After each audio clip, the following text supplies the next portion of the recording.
Sini ngumpul, mari kita tonton kelakuan kocak gamer sejati ini. Cowok ini baru aja beres wamil. Pacarnya udah nunggu lama banget buat ketemu. Tapi, ya, prioritas utamanya beda. Dia bahkan nyaris gak noleh dan langsung lari ngelewatin ceweknya menuju kamar. Karena kapsul game VR barunya udah menanti. Sebelum masuk tentara, dia itu pemain nomor 1 yang paling hardcore di sebuah game. Yang susahnya, minta ampun, yang sayangnya udah tutup server. Tapi sekarang, game baru yang mirip baru aja rilis.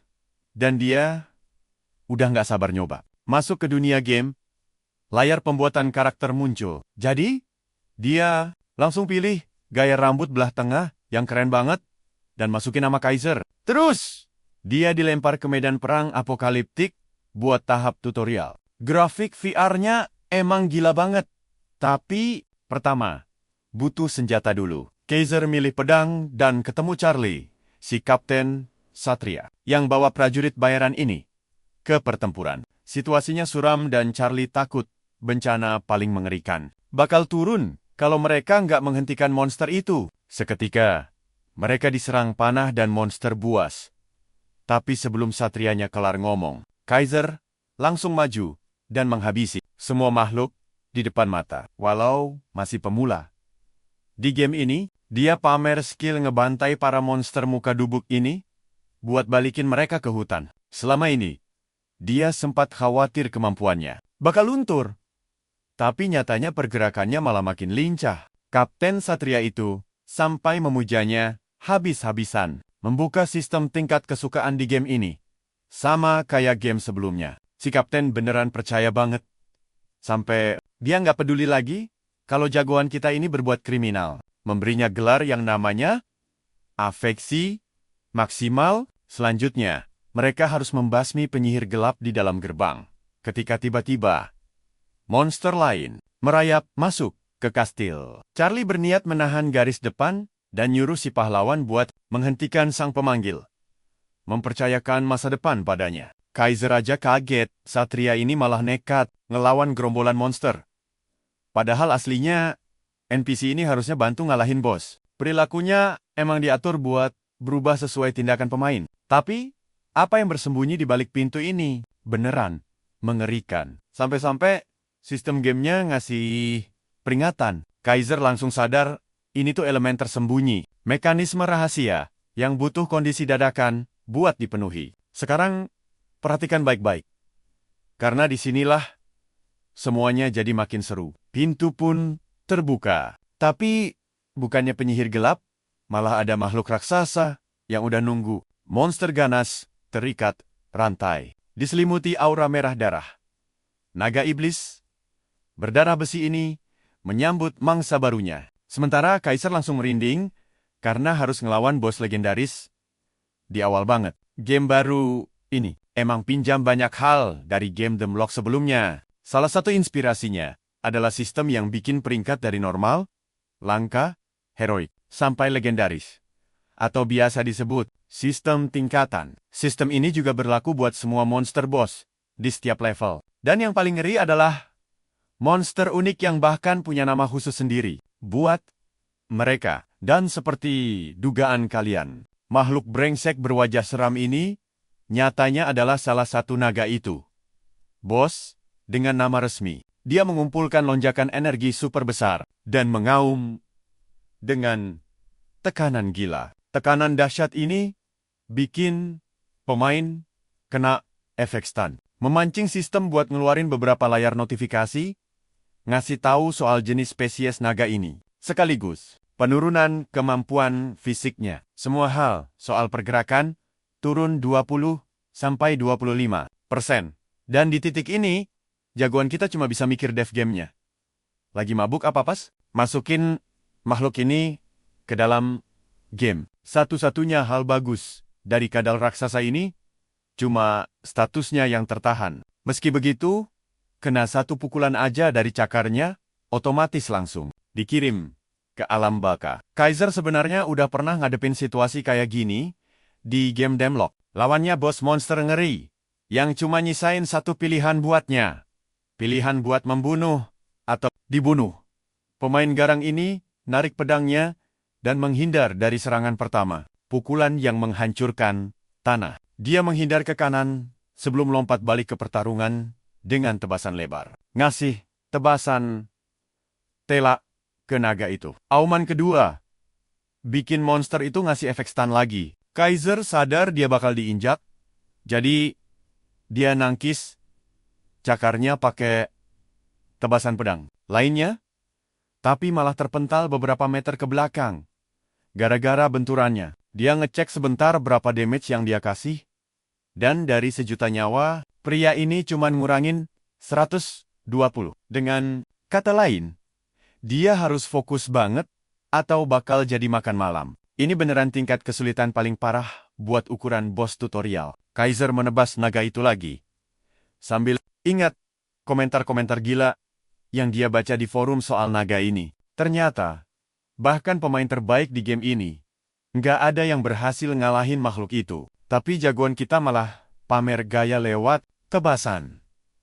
Ini makin banyak komentar terlintas di ingatannya. Sementara dia pakai pedangnya buat menangkis dan memukul jatuh naga itu berkali-kali. Menariknya, komentar itu juga ngebahas soal bagaimana kalian ngerasa hal yang sama kan? Nama spesies naga iblis itu terbongkar. Kebanyakan pemain ngira itu bug doang. Yang lain nggak paham sama sekali. Soalnya akhirnya ada seseorang yang ngalahin boss monster tutorial buat pertama kalinya. Menusuk cakar naga itu, dia menyiksanya pakai tebasan beruntun. Kaiser beneran masuk mode gasing Levi Ackerman ke monster ini dan mulai menyayat makhluk itu di sekujur tubuhnya. Dan benar aja, naga itu tumbang, menjadikannya orang pertama yang sukses ngalahin bos legendaris di tahap tutorial. Dia bakal dapat hadiahnya sebentar lagi. Tapi, sekarang, Kaiser cuma bisa ngos-ngosan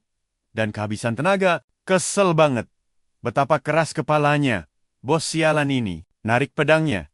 Dia fokus pada fakta, kalau dia adalah pemain pertama yang ngebunuh bosnya. Bahkan, melangkah lebih jauh dari beberapa teman lamanya. Lagi pula, mereka aja sempat mikir, kalau monster buas ini mustahil dikalahkan di fase tutorial. Tapi sekarang, Kaiser malah penasaran.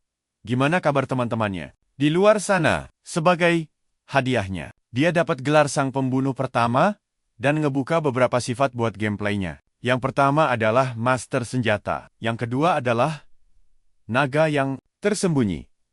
Ketiga adalah Pembunuh. Keempat, Pahlawan. Kelima, Penakluk. Semua syaratnya udah terpenuhi. Ngebuka sifat yang jauh lebih sakti, bernama Mata Kebenaran. Dan cuma dari kesan pertamanya aja, Kaiser shock. Dia bisa dapat sebanyak itu cuma dari satu pertarungan. Lagi pula, di tutorial biasa, tiap pemain mentok cuma dapat satu sifat. Mari kita bahas soal sifat ini. Bentar, ini tuh salah satu sistem spesial di game ini. Mulai dari tipe penunjuk jalan sampai master pedang. Beberapa tingkat tinggi cuma dikasih berdasarkan seberapa bagus performanya. Saat ini, status Kaiser udah hampir berlipat ganda. Efek pedangnya juga meningkat bareng segudang buff mantap lainnya. Dia ngeliatin sifat spesial itu, yang ngasih kemampuan buat melihat, menembus hal-hal yang biasanya tersembunyi. Efeknya emang samar. Dan ya, walau Master Senjata sama Pembunuh Pahlawan itu sifat yang bagus, tapi mereka nggak terlalu spesial. Pasti bakal selalu ada beberapa orang di jajaran pemain yang bakal punya sifat kayak gitu. Tapi, kalau soal skill unik, kayak Mata Kebenaran, barang ini beneran langka. Dengan kata lain, pria ini baru aja menang lotre. Pakai tarikan ini, dia dapat banyak hadiah. Beda-beda.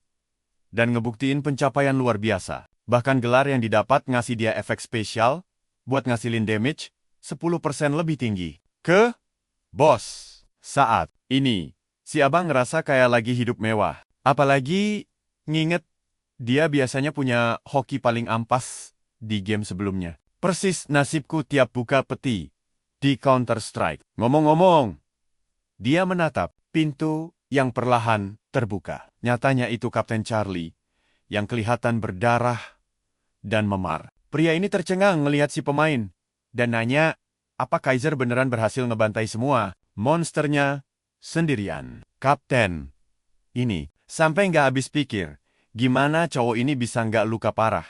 Bikin dia kepo, pemain level dewa macam apa dia ini. Dia milih nggak nanya-nanya soal latar belakang Kaiser dan mulai cerita, gimana pahlawan biasanya lahir di masa-masa paling kacau. Jadi, kehadiran pria ini adalah tanda harapan bagi dunia. Dialog game Nora ini beneran bikin jagoan kita mati kebosanan. Sementara, pria ini malah berlutut memohon biar dikasih kesempatan buat jadi pedangnya si pahlawan. Sistem bahkan ikutan jelasin kalau niatnya ini beneran tulus. Percaya deh, kalian dan aku pasti nungguin banget kelanjutannya. Sini kumpul, kalian bakal lihat momen jagoan kita melongo.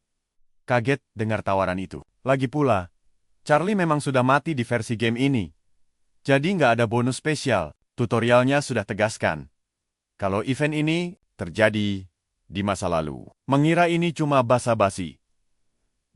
Kaiser menyuruh sang kapten melakukan apapun semaunya. Ucapannya malah dianggap sebagai tanda setuju, yang akhirnya bikin dia dapat dukungan penuh sang kapten. Pria itu kini bisa tidur tenang, berharap masa depan cerah bersama sang pahlawan. Kaiser mencatat ucapan itu di kepalanya, sementara sistem mengabarkan dia bakal segera kembali ke Pantheon.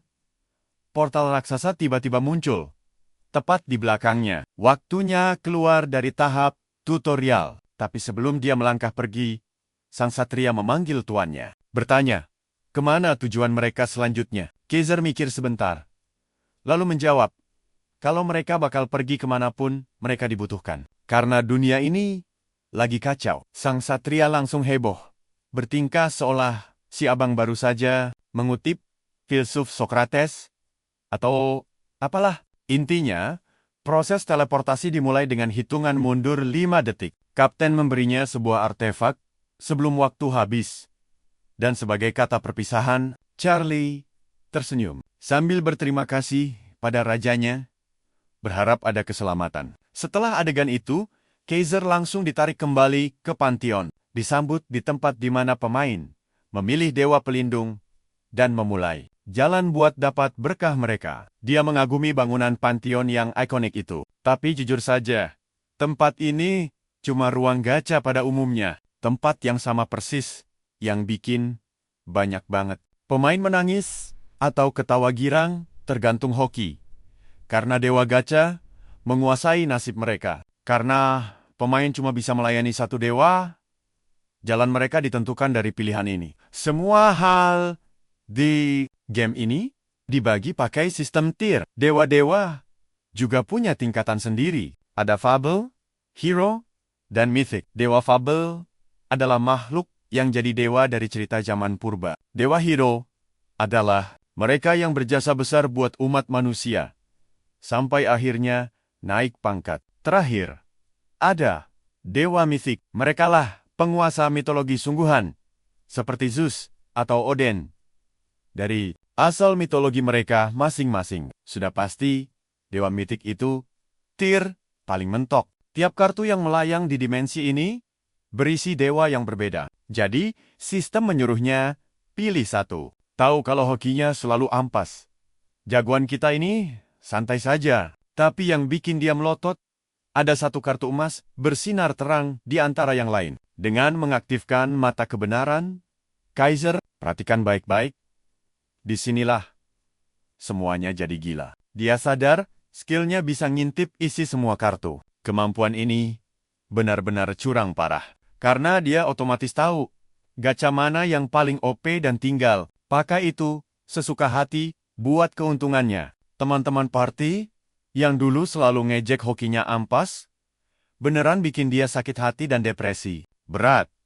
Tapi sekarang, situasinya sudah berbalik. Dia akhirnya bisa resmi jadi rancer super kuat. Kaiser sampai nggak bisa nahan girang, senyum-senyum konyol karena sadar dia sudah menang telak. Mulai sekarang, dia memutuskan cuma bakal incar kartu emas buat borong semua keuntungan. Dia ngambil kartu pertama yang pancarkan aura emas silau. Dapat Dewa Pedang, Bertangan satu. Itu tarikan kelas Mythic. Jadi, ini momen paling seru. Tapi, tunggu dulu. Tiba-tiba, sistem malah ngeluarin pesan aneh. Rupanya, Kaiser belum memenuhi syarat buat jadi rasul dari dewa ini. Jadi dia disuruh gacha. Sekali lagi, Bang Jago. Langsung nangis darah. Bingung, kenapa dari awal dia nggak bisa jadi rasul. Bahkan, sang Dewi Mythic ikutan kaget. Lihat fakta ini. Kejadian langka banget. Dia belum pernah dengar ada pemain yang ngalamin hal gila macam begini. Kata Wada langsung nempel di otaknya. Karena biasanya, setiap kali ada player mati dibunuh anak buah Raja Iblis, sang Dewi bakal kasih wahyu surgawi. Cuma, masalahnya, abang ini malah bantai monster itu. Jadi, Dewinya nggak pernah datang. Singkat cerita, dia kena azab karena terlalu OP membantai bos tutorial, yang ujung-ujungnya bikin dia sama sekali nggak dapat berkah sang Dewi. Kaiser cek status sistemnya. Dan Zong, kolom rasul benar-benar hilang tanpa sisa. Cuma, mencap dia sebagai petualang biasa. Ini jelas bikin semuanya jadi makin ribet. Memaksanya mikir keras, cari jalan keluar. Kasarnya, dia dapat kartu Dewa Mesir dari Yu-Gi-Oh! Tapi nggak bisa disummon. Setiap kartu emas pasti bakal bilang hal yang sama. Bikin dia langsung sujud lesu di lantai. Jadi korban hoki, ampasnya lagi. Jagoan kita benar-benar buntu soal langkah selanjutnya. Karena kalau dia nekat hapus karakter dan mulai ulang gamenya, dia harus nunggu penalti 2 bulan. Tapi kemudian, keajaiban terjadi. Matanya melirik ke kanan, melihat satu kartu aneh yang memancarkan aura merah menyala. Kartu ini sangat unik bentuknya. Sampai dia sendiri belum pernah dengar sebelumnya. Setelah milih kartu tersembunyi itu, dia menarik petualang terakhir yang terlupakan. Kasiar. Dan ternyata lolos kualifikasi buat jadi rasul pria ini. Kalian pasti ngerasa merinding juga kan? Dunia Kaiser langsung memerah karena ini momen super langka. Ini kelas tersembunyi yang nggak ada yang tahu. Setelah konfirmasi, sistem langsung masukin kelas petualang terakhir ke statusnya. Memberinya kekuatan dari satria terakhir, umat manusia. Energi merah yang buas langsung masuk ke tubuhnya. Ngebuka kemampuan unik buat pakai skill tanpa batasan dari kelas. Apapun. Fix. Ini curang kebangetan. Jangankan mikirin beda kelas. Jagoan kita sekarang bisa nyepam skill dari kelas mana saja. Jadi, dia bebas borong semua jurus op buat ngebangun deretan skill khusus. Berkat mata kebenaran, dia bisa nebak skill apa yang bakal didapat. Dan kalau digabung sama bakat master senjata, itu cuma bakal bikin dia makin tidak masuk akal kuatnya. Gara-gara ini, dia bakal jadi dewa serba bisa, tanpa kelemahan sama sekali. Dengan selesainya proses naik kelas ini, sistem langsung bersiap buat menteleportasinya ke avatar Tel dalam 5 detik. Kaiser kegirangan, dan akhirnya punya alasan kuat buat main serius. Dia tersenyum tajam. Masa depannya sebagai top ranker kembali membara. Di avatar Tel, kita tiba di kota awal, Art. Banyak pemain lagi ngomel karena gacha ampas. Tapi, yang lain santai saja. Karena kelas tempur bukan satu-satunya jalan ninja di game ini. Suasana di sini super ramai dengan berbagai pemain. Tapi di antara mereka, ada juga para pemandu bakat berjas rapi. Target mereka sebenarnya nyari bibit unggul buat direkrut masuk ke guild. Tapi, aslinya kelakuan mereka nyebelin banget. Salah satu pemandu bakat lagi. Stres pengen menuhin kuota anggota. Kalau enggak, bosnya bakal ngamuk besar. Tapi menariknya, mereka tiba-tiba lihat cowok di kejauhan yang kayaknya lumayan. Sekilas doang, mereka ngira bocah itu udah gila, dan gak ada gunanya direkrut sama sekali. Saat mereka lewat, jagoan kita ini sebenarnya lagi asyik mengagumi item baru yang baru dipakainya. Kalung darah dan perjanjian. Itu item tingkat hero dengan banyak banget opsi kegunaan. Sekali lagi, abang kita ngerasa kayak lagi mandi hoki. Rasanya mantap. Betul, tiba-tiba ada notif muncul. Misi pembersihan goblin quest pertama yang harus dia selesaikan sebagai player. Nggak cuma dia, semua orang juga disuruh bantai 40 Goblin buat misi berburu ini. Semua langsung semangat. Sementara om-om kumisan, nyebelin, bernama Hunter Dante, malah lepas tangan, nyuruh pemain yang kerja keras. Otomatis, insting pertama para pemain adalah teriak, nyari anggota buat bikin party. Kaiser memperhatikan keributan itu. Malahan, ada satu grup yang nyamperin dia, ngajak bareng buat nge-grinding sampai level 12. Ada pemanah sama penyihir. Dan kelihatannya, mereka asyik. Biasanya, berburu itu jauh lebih gampang kalau mabar dalam party. Tambahan bonus X juga jelas, ngebantu banget. Bikin sistem party di game ini wajib hukumnya. Dengan pikiran begitu, Kaiser setuju buat gabung, ngebentuk party Shield Best di bawah nama ketua. Salah satu pemain nanya, apa dia ngefans sama Kaiser? Gara-gara namanya orang yang dulu Ranger nomor 1 di Damrock zaman old. Mereka ngira dia fanboy garis keras yang cuma niru nama idola. Jelas, pada nggak sadar kalau jagoan kita ini si pemain aslinya. Percaya deh, kita pasti sepemikiran. Ini tuh sama aja kayak nanya ke Michael Jackson, apa dia Michael Jackson? Intinya, mereka semangat mau grinding. MC, kita juga sama senangnya buat mulai layar, langsung masuk ke misi mereka, di mana Shield Best ngebanting Goblin buat bikin efek stun. Dan setelah pukulan telak pertama, dia nyuruh semuanya buat ikut nyerang. Ini, ayo kita mulai aksi gila ini. Pemanah dan penyihir menembakkan proyektil mereka, melesat melewati teman separti, dan langsung membunuh si Goblin hijau dalam sekejap. Dengan tumbangnya monster pertama, sisanya kini lumayan ketakutan. Tapi sekumpulan idiot itu tetap saja nekat maju menyerang. Mereka terus menekan pertahanan Shield Best, membuat teman-temannya mulai panik.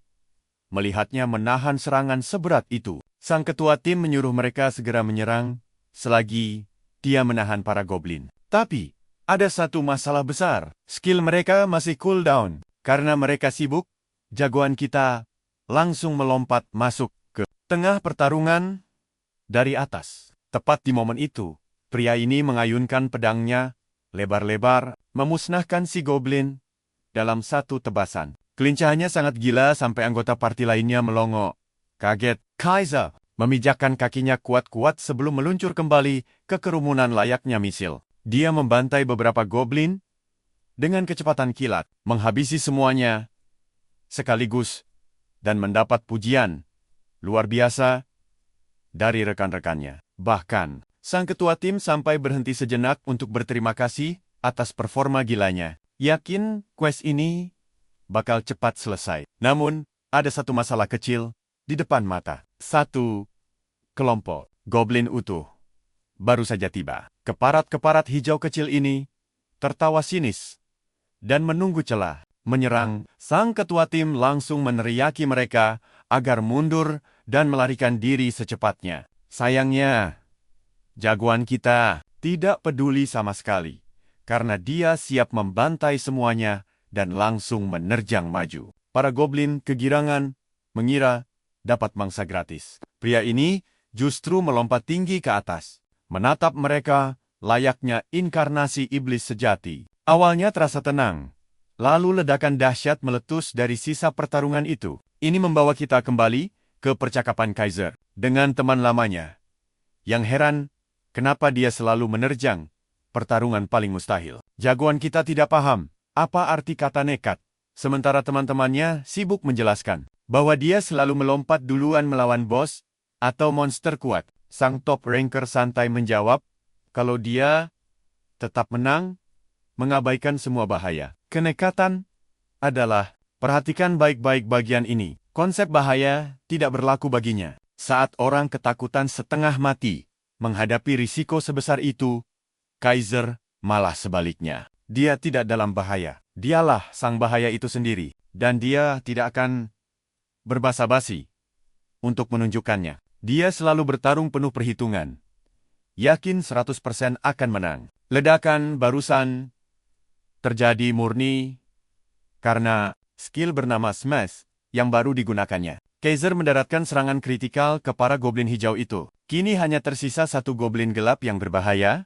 Kaiser melompat mundur untuk menargetkan ancaman utama.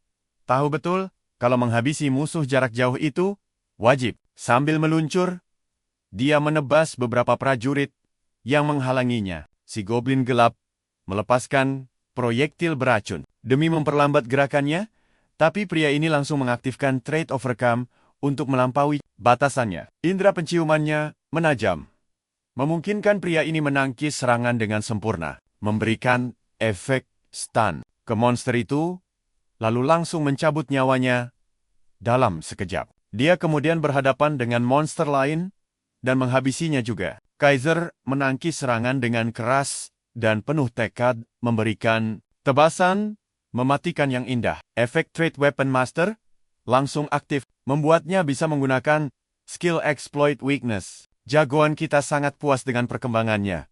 Lalu menyambar belati pendek itu dan melemparnya tepat ke mata si goblin, mencetak serangan kritikal. Para goblin sekitarnya mulai mengeroyok. Salah satunya menyerang pakai tongkat. Kaiser menepisnya. Akses penuh untuk menggunakan kemampuan spesial senjata itu. Mengambil tongkat yang sama, pria ini berubah ke mode emak-emak Asia. Pertama, dia menancapkan belati ke tenggorokan monster itu, lalu mengayunkan tongkatnya ke wajah si goblin sampai hancur lebur. Tingkat penguasaan senjatanya meningkat pesat dalam prosesnya. Sejauh ini, semuanya berjalan sangat lancar. Dia memang sangat ingin mempelajari skill tanpa batasan apapun, tapi dia tidak menyangka bisa langsung memakainya dalam pertarungan. Meski kelelahan, dia sangat girang bisa mencapai level gila ini. Namun selagi dia kegirangan, orang-orang yang menontonnya seakan tidak percaya dengan mata mereka sendiri.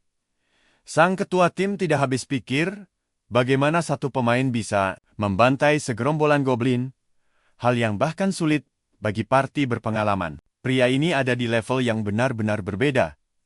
Dan nama Kaiser mulai terdengar masuk akal. Shield Best sampai bertanya-tanya apakah dia adalah pria hebat dari masa lalu. Tapi dia menolak menerima realita konyol itu. Lagi pula, sang rancor jenius itu sudah menghilang dari dunia selama 2 tahun lamanya. Tidak mungkin. Pria yang sama mendadak muncul di partinya.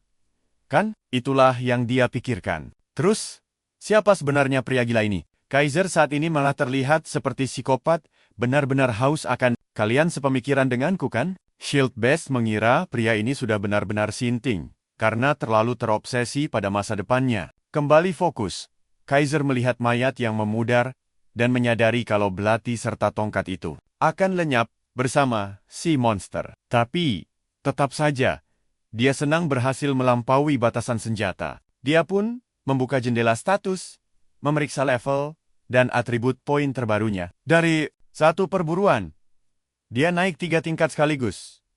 Mantap kan? Meski punya akses ke semua senjata, Kaiser paling suka pedangnya dan berniat mengalokasikan poinnya ke kekuatan dan kelincahan. Status lainnya sudah aman, berkat buff item dan trait miliknya. Di tengah perayaannya, teman-teman barunya datang memujanya habis-habisan karena sangat jago dalam game. Shield Best memujanya sebagai Kaiser sejati. Sementara yang lain bingung kenapa rancor legendaris mau main lagi. Tapi yang jelas, skill orang ini adalah yang terbaik dari yang terbaik. Jadi tidak mustahil bagi mereka untuk percaya. Saat mereka berdebat, Kaiser cuma bisa membatin bahwa dia memang Kaiser yang asli. Karena penasaran, mereka bertanya apakah dia memakai kekuatan dewa mitos untuk damage gila itu. Kaiser menjawab sopan, kalau itu cuma efek trait dan gelar miliknya. Mereka terbelalak mendengar dia punya item sebagus itu, dan bertanya-tanya, apa dia berniat menjadi ranger sungguhan? Keheningan menyelimuti party itu, sampai Shield Best mengajak mereka lanjut berburu karena stamina sudah pulih. Orang-orang ini sangat siap bertarung lagi, dan Kaiser juga tidak keberatan. Apalagi partinya kini makin percaya diri dan sangat bergantung pada kontribusinya. Tapi dari obrolan mereka, Dia teringat ucapan dari mantan rekan partinya. Mereka selalu menyerahkan urusan raid kepadanya. Dia mengingat momen itu dengan senyuman. Bertanya-tanya kabar teman lamanya. Tiba-tiba, sebuah quest darurat muncul dalam bentuk misi mengalahkan mini-boss. Parti ini ditugaskan membunuh goblin mutan tanpa batasan waktu. Membuat Kaiser cukup terkejut. Cerita lalu bergeser ke pintu masuk gua, di mana seluruh parti sedang berkumpul. Mereka akhirnya tiba untuk menghabisi si goblin mutan dan menyelesaikan quest. Si pemanah dan penyihir terus mengeluh soal betapa cemasnya perasaan mereka saat ini. Padahal mereka semua sudah berjuang mati-matian dan naik ke level 9 tanpa menahan diri sepanjang perjalanan. Sang tokoh utama sangat paham dari mana kecemasan ini berasal. Dungeon yang akan mereka masuki ini sangat terkenal sebagai pembantai player pemula. Kaiser teringat pernah membaca banyak ulasan, di mana orang-orang terus membahas dan panik soal cara menyelesaikan dungeon ini tanpa harus mati berkali-kali di setiap percobaan. Parahnya lagi, sudah pasti akan ada yang mati konyol pada percobaan pertama. Karena itulah, dungeon ini punya beberapa julukan, termasuk makam para seniman di kalangan pemain. Saat tim akhirnya melangkah masuk, Kaiser terus memikirkan tingkat kesulitan. Gila, tempat ini yang butuh pola kerja sama spesifik kalau mau menyelesaikannya dengan benar. Semakin masuk ke dalam, mereka terus-terusan mengeluh soal tempat setan seperti ini harusnya di-ban permanen dan dihapus dari game. Mendengar ocehan pesimis ini, sang leader Shield Best mencoba memotivasi tim dengan mengingatkan, jadi apa yang bisa kita pelajari di sini? Mereka wajib menang demi tiket masuk ke raid tingkat tinggi. Persis seperti perusahaan dunia nyata yang lebih memilih magang berpengalaman. Sampai jumpa kelanjutannya. Sini, kumpul. Kita bahas guild di game ini yang aturannya super ketat. Menyelesaikan dungeon ini tuh wajib hukumnya kalau mereka mau punya peluang nyata buat gabung ke guild atau party resmi. Gamenya juga punya protokol ketat buat cegah kecurangan. Dan semua progres pemain bakal dicatat di buku petualangan aneh. Makanya, nggak ada satupun pemain yang bisa asal bohong soal menaklukkan dungeon tanpa benar-benar melakukannya sendiri. Kaiser sadar betul kalau sekarang dia wajib membereskan dungeon ini demi peluang ikutan raid boss besar. Di kota selanjutnya, bos di dungeon ini bernama R, dan meski mereka bisa maju tanpa mengalahkannya, bos di kota berikutnya nggak akan biarkan siapapun lewat kalau IRD belum ditumbangkan. Kumban. Karena alasan itulah, Kaiser tahu dia harus membuktikan kemampuannya buat gabung ke guild sungguhan. Parti mereka pun tiba di depan pintu. Tempat Monster Earth yang terkenal kejam sudah menunggu. Panel game menunjukkan syarat maksimal 4 orang, dan semuanya harus di bawah level 10, yang mana pas banget dengan tim mereka. Kaiser pun bertanya, apakah semuanya sudah siap tempur? Yubing langsung menjawab, kalau dia sudah siap total dan sudah mempelajari strateginya lebih dari 10 kali. Sang ketua parti, Shield Best, mengaktifkan quest tersebut, dan semua langsung menerimanya tanpa keraguan. Gerbang terbuka, dan mereka melangkah masuk ke sarang Goblin Warrior Earth. Di saat yang sama, Kaiser bersiap untuk kembali beraksi. Setelah sekian lama, dia nggak memamerkan kemampuan aslinya. Tepat saat itu, sang bos monster muncul dengan senyum menyeringai mengerikan. Dia punya 20.000 hit points raksasa, lalu mengaum keras, bersiap menghancurkan kelompok petualang yang berani membangunkannya. Yubing sampai gemetar melihat betapa nyatanya semua ini. Dan dengan gugup bertanya apakah ini masih sekadar game? Atau dia malah kena isekai beneran? Kaiser meneriaki timnya agar tetap fokus karena bos itu menyeruduk lurus. Shield Besto, Meridiku Kaiseru. Berpikir sekuat apapun cowok itu, mustahil dia bisa melindungi semua orang. Sekaligus, Sang Tang cepat-cepat maju, mengangkat perisainya, dan menyuruh yang lain mundur sambil bersiap menahan dampak penuh dari tabrakan bos tersebut. Dia sukses membuat bos itu terkena stun dan menyuruh semua orang memanfaatkan peluang itu buat menyerang habis-habisan. Sayangnya, Goblin Art cepat pulih dan kembali melancarkan serangan kedua. Dia mengayunkan pedangnya, tapi Sang Tang lagi-lagi berhasil memblokir serangan itu menggunakan perisai sambil mengaktifkan skill perlindungannya yang meningkatkan pertahanan dan nyawa selama anggota tim tetap berada di belakangnya. Sementara itu, Kaiser tampak terbang melesat ke sana kemari sambil dengan santai menebas goblin itu berkali-kali. Sang goblin menjerit kesakitan dan mundur. Shield Beast menatap monster itu sambil tersenyum. Sadar kalau mereka mungkin bisa melewati fase pertama ini tanpa masalah. Sekarang perhatikan baik-baik. Aim for the head tiba. Tiba berteriak, memperingatkan kalau pola serangan bos akan datang. Sang Teng nyaris nggak percaya, karena seingatnya mereka harus menurunkan sisa darah si goblin sampai setengah buat memicu pola tersebut. Namun, dia kaget setengah mati saat melihat monster itu dan menyadari syaratnya ternyata sudah terpenuhi. Tepat pada momen itu, jagoan kita kembali melompat maju dan menebas putus tangan si goblin sambil mempertahankan senyum menyeringai di wajahnya. Kaiser bilang kalau dia sudah menghentikan pola serangan itu. Cerita kemudian mundur ke masa lalu saat Kaiser sedang diwawancarai. Wanita itu bertanya, apa rahasia kesuksesan timnya? Karena mereka berhasil menaklukkan bos dan dungeon yang luar biasa. Susah. Jagoan kita menjawab dengan sangat santai.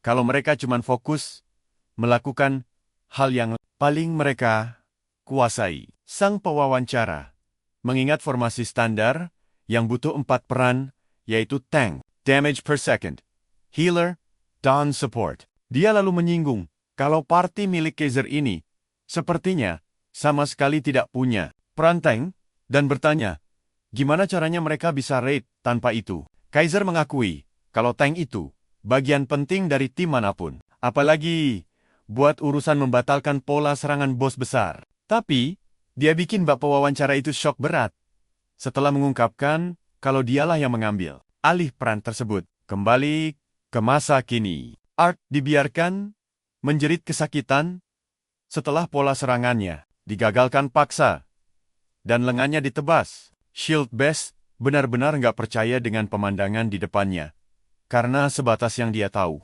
Pranteng saja bakal ngos-ngosan menghentikan pola bos. Tapi di sini, sang penyerang justru menciptakan keajaiban dengan satu tebasan mematikan yang bahkan gak bisa dia lakukan. Goblin Earth maju menyerang lagi.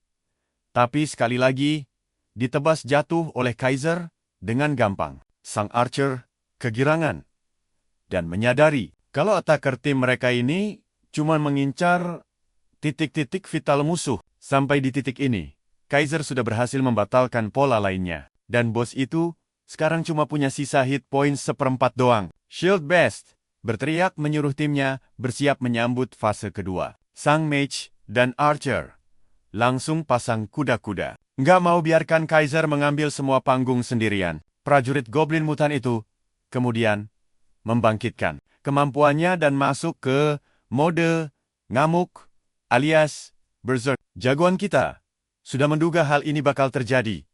Mengingat setiap bos punya kemampuan berbeda, dia ingat betul kalau Goblin Art ini dikasih 2 keahlian oleh game yang biasa disebut 007 Bang. Kemampuan pertamanya bakal kasih debuff ke tim penantang kalau si bos kena serangan fisik 4 kali atau lebih. Skill keduanya bikin dia bisa memantulkan serangan sihir kalau dipakai 3 kali atau lebih. Selain itu, efek Berserk ini juga menurunkan kecepatan mereka sebesar 4%. Si Archer ngomel soal debuff ini dan protes karena bosnya makin nggak ngotak tiap detiknya.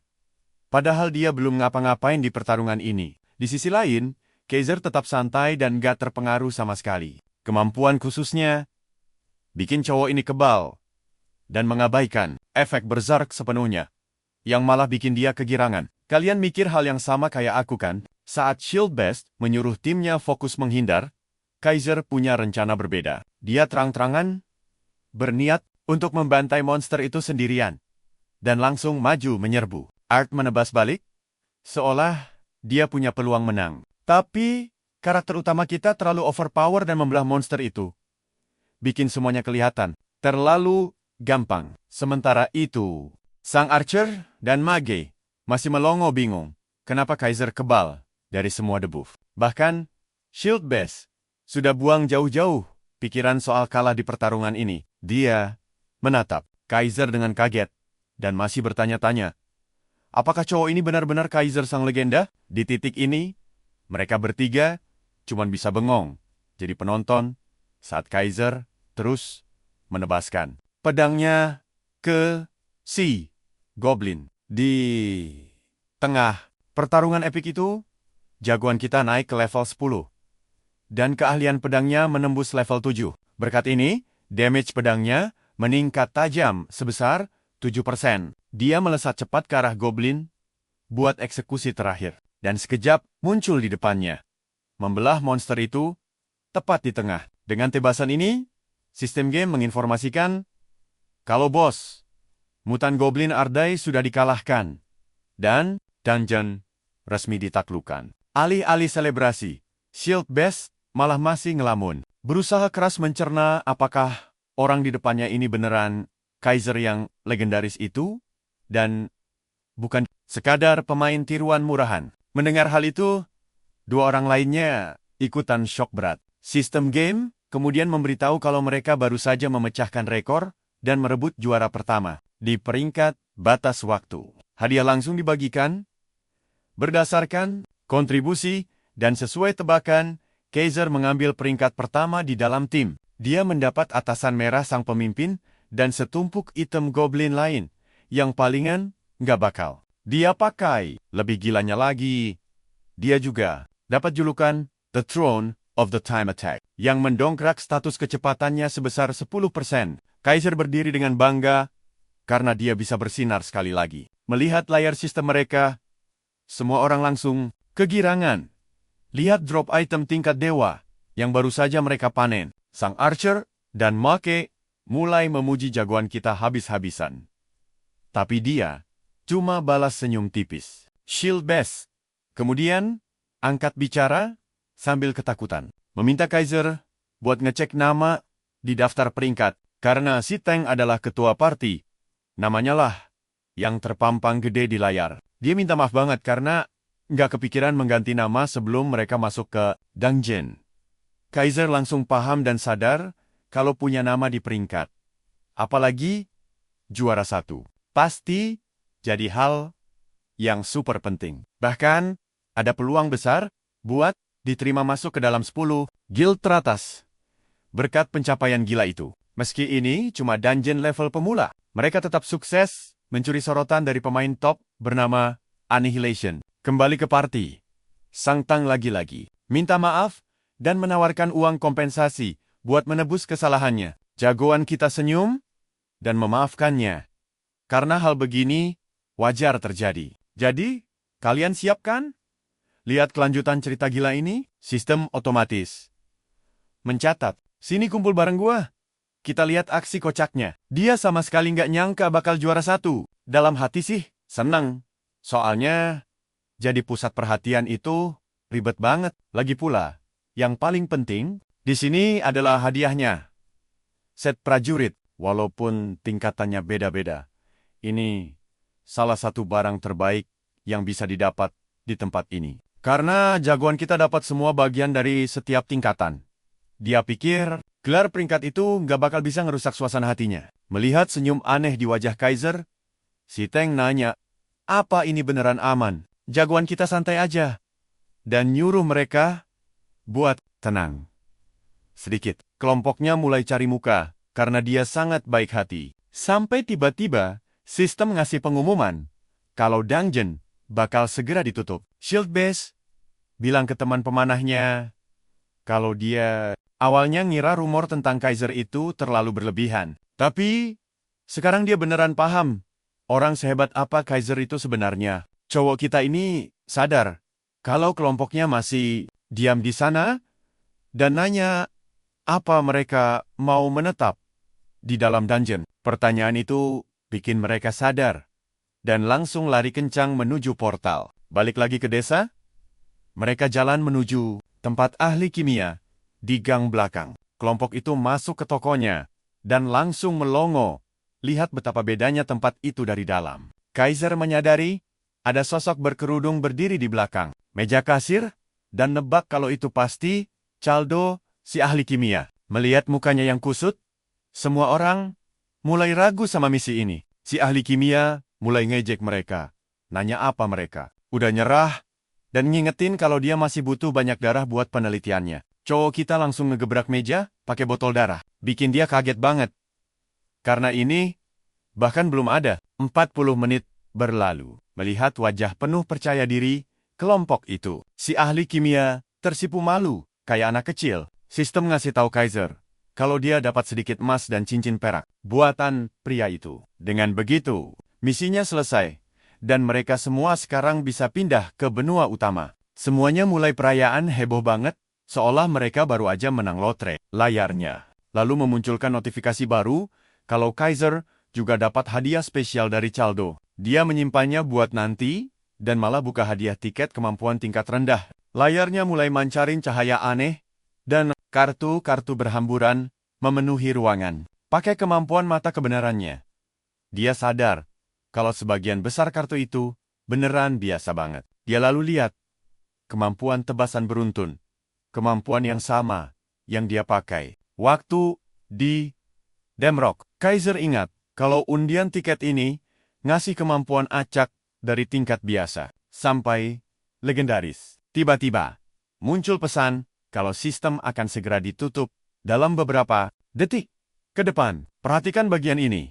Momen epik yang bikin jagoan kita jantungan. Dia benar-benar lupa soal batas waktu harian biar pemainnya nggak kecanduan parah atau mati. Kelaparan. Kaiser nggak percaya kalau 10 jam udah berlalu. Sambil lihat kartu-kartunya, dia buru-buru milih pas sistem mulai hitung mundur. Tepat saat dia nekan layarnya, sistem itu lalu maksa permainannya buat ditutup. Balik ke dunia nyata, dia butuh beberapa saat buat mencerna apa yang baru aja terjadi. Lalu mulai teriak frustrasi, kayak orang habis ditendang di area sensitif. Keesokan paginya, dia udah lebih tenang setelah tidur nyenyak dan mutusin buat masuk lagi ke mesinnya. Begitu online, hal pertama yang dia lakuin adalah buka sistem karena ingat sempat lihat kilauan cahaya emas. Suasana hatinya hancur pas lihat kalau kartunya bukan tingkat legendaris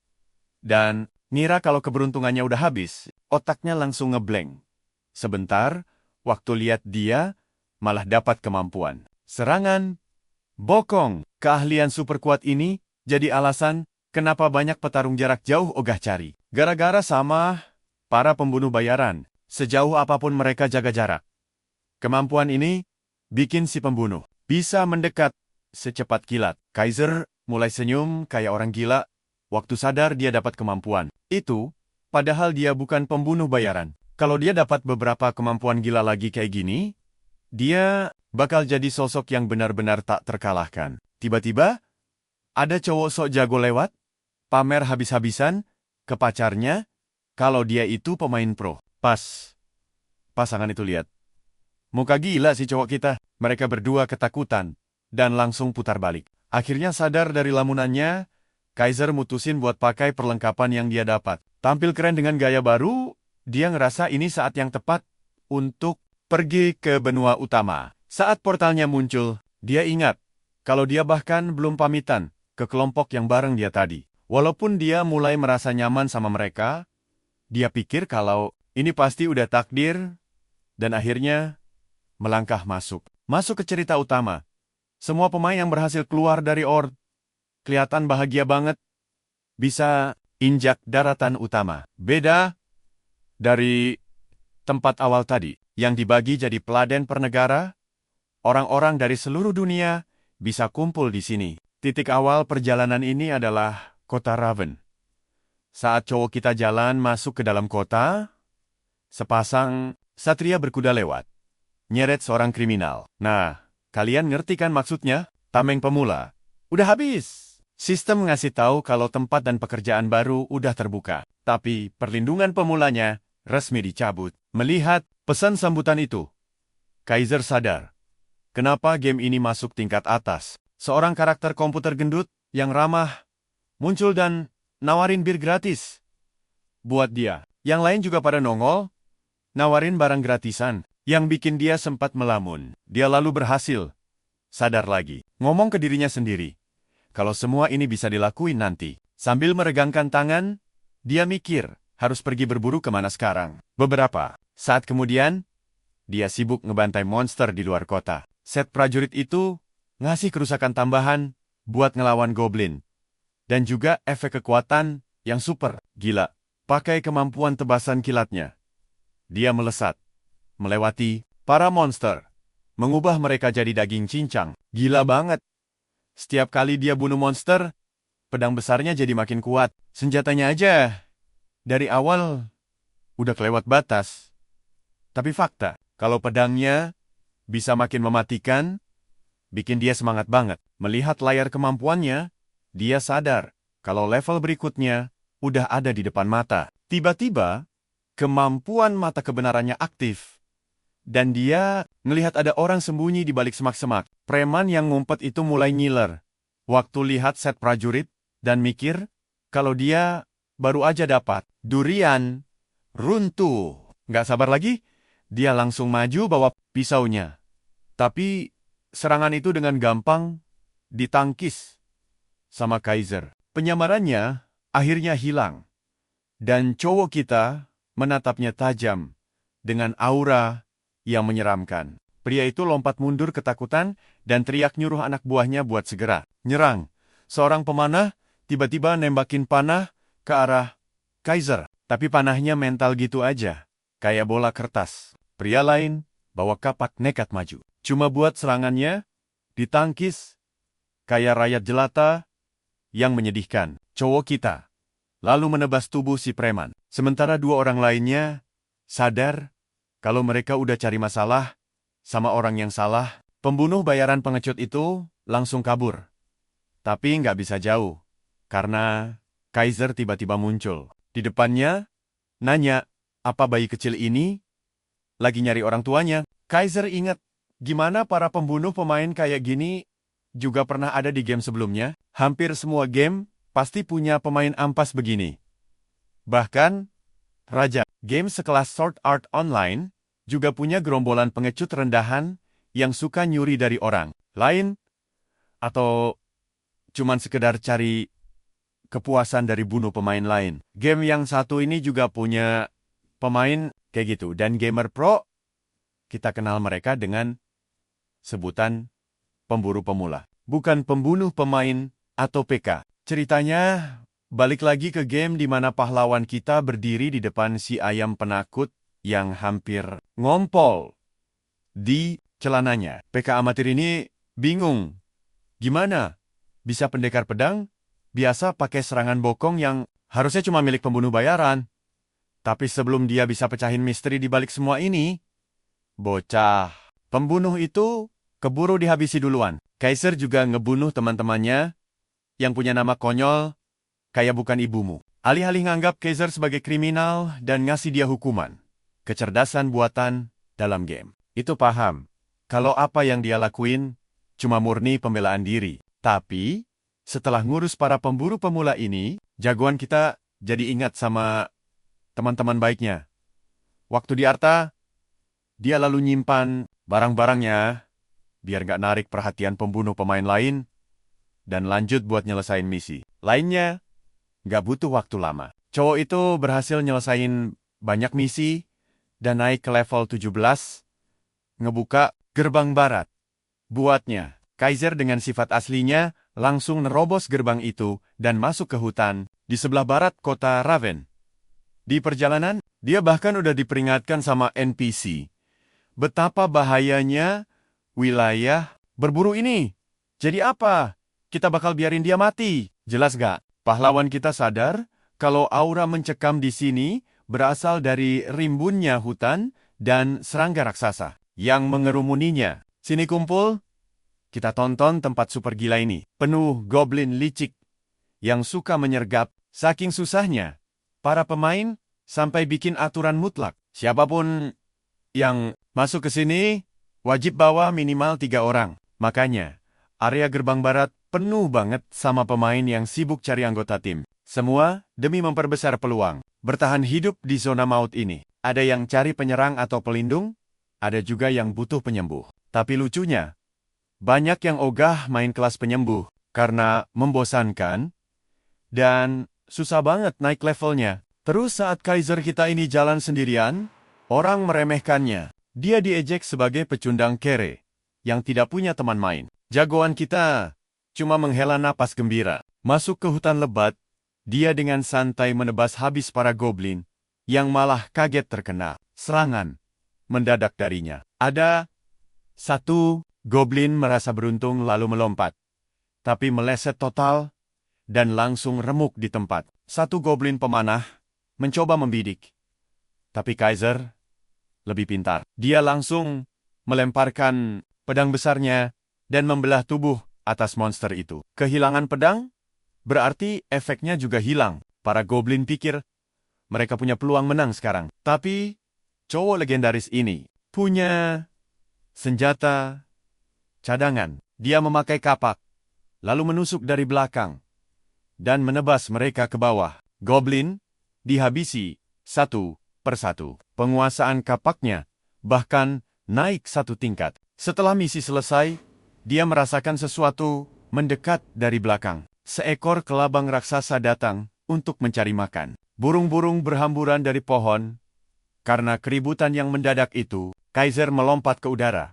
Si kelabang terus membuntutinya. Dia berteriak kencang, memutar seluruh tubuhnya untuk memberikan pukulan super dahsyat. Monster itu menerima kerusakan parah dan langsung terpental jauh. Namun detik berikutnya, monster itu kembali menyerang untuk balas dendam. Jagoan kita bereaksi secepat kilat dan berhasil menahan serangan mematikan tersebut. Sambil menahan, dia memunculkan kapak perang di tangan kirinya. Wajah monster itu terlihat sangat jelek dari dekat. Satu tebasan kuat memotong rahang kelabang. Tambahan 2 serangan pedang sudah cukup untuk memastikan kemenangan mutlaknya. Kaiser naik level dan layarnya menunjukkan dia lompat 2 tingkat sekaligus. Dia bergumam kalau naik level itu bukan main-main.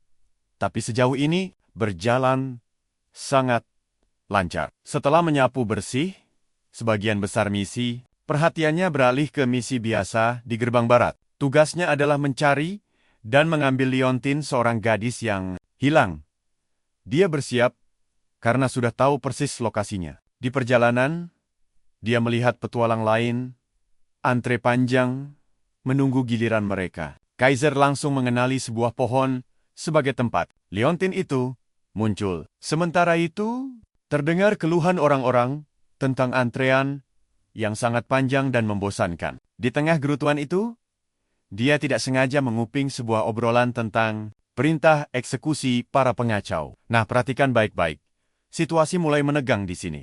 Orang-orang itu bilang, si pembunuh pantas dihukum karena sembrono. Terus ada yang menyebutkan nama Kaiser. Alarm bahaya langsung berbunyi di kepala jagoan kita. Ada yang tidak beres. Mereka lanjut cerita kalau jagoan kita rupanya memakai teknik tusuk belakang, yang mana sungguh tidak masuk akal bagi mereka. Dia pikir tidak ada yang bakal percaya teori gila itu. Tapi obrolan ini cukup untuk membuatnya sadar harus bersembunyi. Seorang pendekar pedang yang memakai kemampuan pembunuh itu sangat mustahil. Punya 6 sifat khusus. Bahkan lebih langka lagi. Klub besar tidak akan tinggal diam dan pasti langsung mencoba merekrutnya. Ditambah lagi, ada orang gila yang lebih suka membunuh bakat langka seperti dia. Apalagi anggota elit dari Demrock. Aturan mereka cuma satu. Rebut atau hancurkan yang tidak bisa dikuasai. Kaiser mengambil Leontine dari pohon itu dan mengingatkan dirinya agar tidak gegabah sekarang. Kembali ke gerbang barat.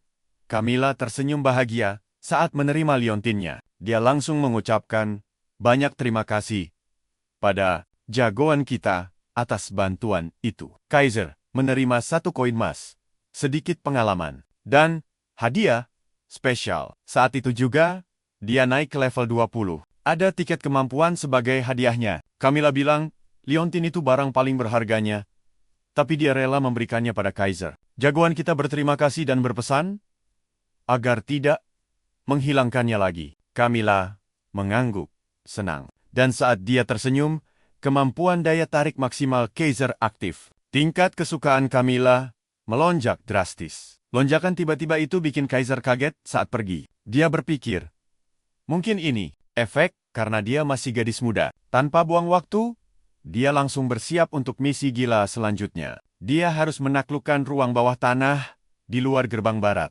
Berhubung hadiahnya lumayan mantap, dia jelas tidak boleh melewatkan kesempatan emas ini. Dia ingat ada 2 sarang monster di sana. Satu tempat para kepala goblin, dan satunya lagi sarang semut. Menimbang kemampuannya, dia memilih menghajar para goblin. Tapi sayangnya, kedua ruang bawah tanah itu butuh tim untuk masuk. Jagoan kita sadar betul.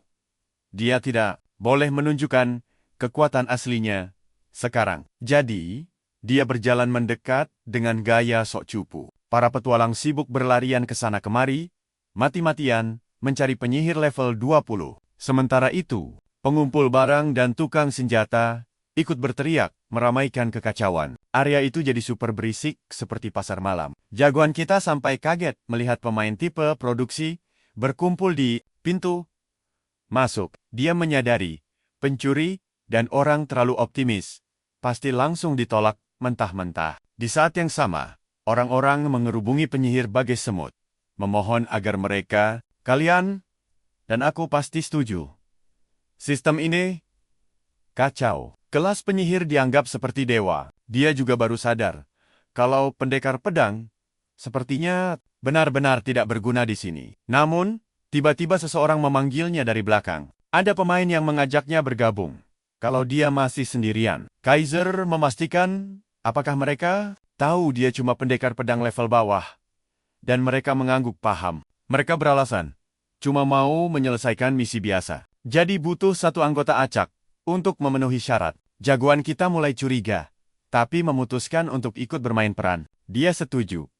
Lalu sebuah undangan tim muncul di layarnya. Cuma dengan mengintip status mereka, jelas banget. Orang-orang ini tahu persis siapa dia sebenarnya. Kilas balik beberapa menit lalu, mereka melihatnya mencolok di tengah keramaian. Baju zirah merah menyala, itu sungguh mengundang perhatian. Pemula tidak mungkin pakai perlengkapan mewah begitu. Hal ini memberi ide licik pada si pengguna pedang. Tim itu langsung terjun ke sarang elit kepala goblin. Mereka cuma mengandalkan obor kecil untuk menerangi lorong gelap. Pertarungan dimulai saat mereka menumbangkan pengintai goblin merah tanpa ampun. Layar sistem langsung muncul memberitahu kalau sang ketua sadar akan kehadiran mereka. Pemimpin tim bertingkah sok pamer level tinggi. Jagoan kita benar-benar terkesan dengan kerjasama rapi mereka. Tidak lama, kepala goblin mengirim pasukan bala bantuan untuk mengurus tamu tak diundang ini. Entah dari mana,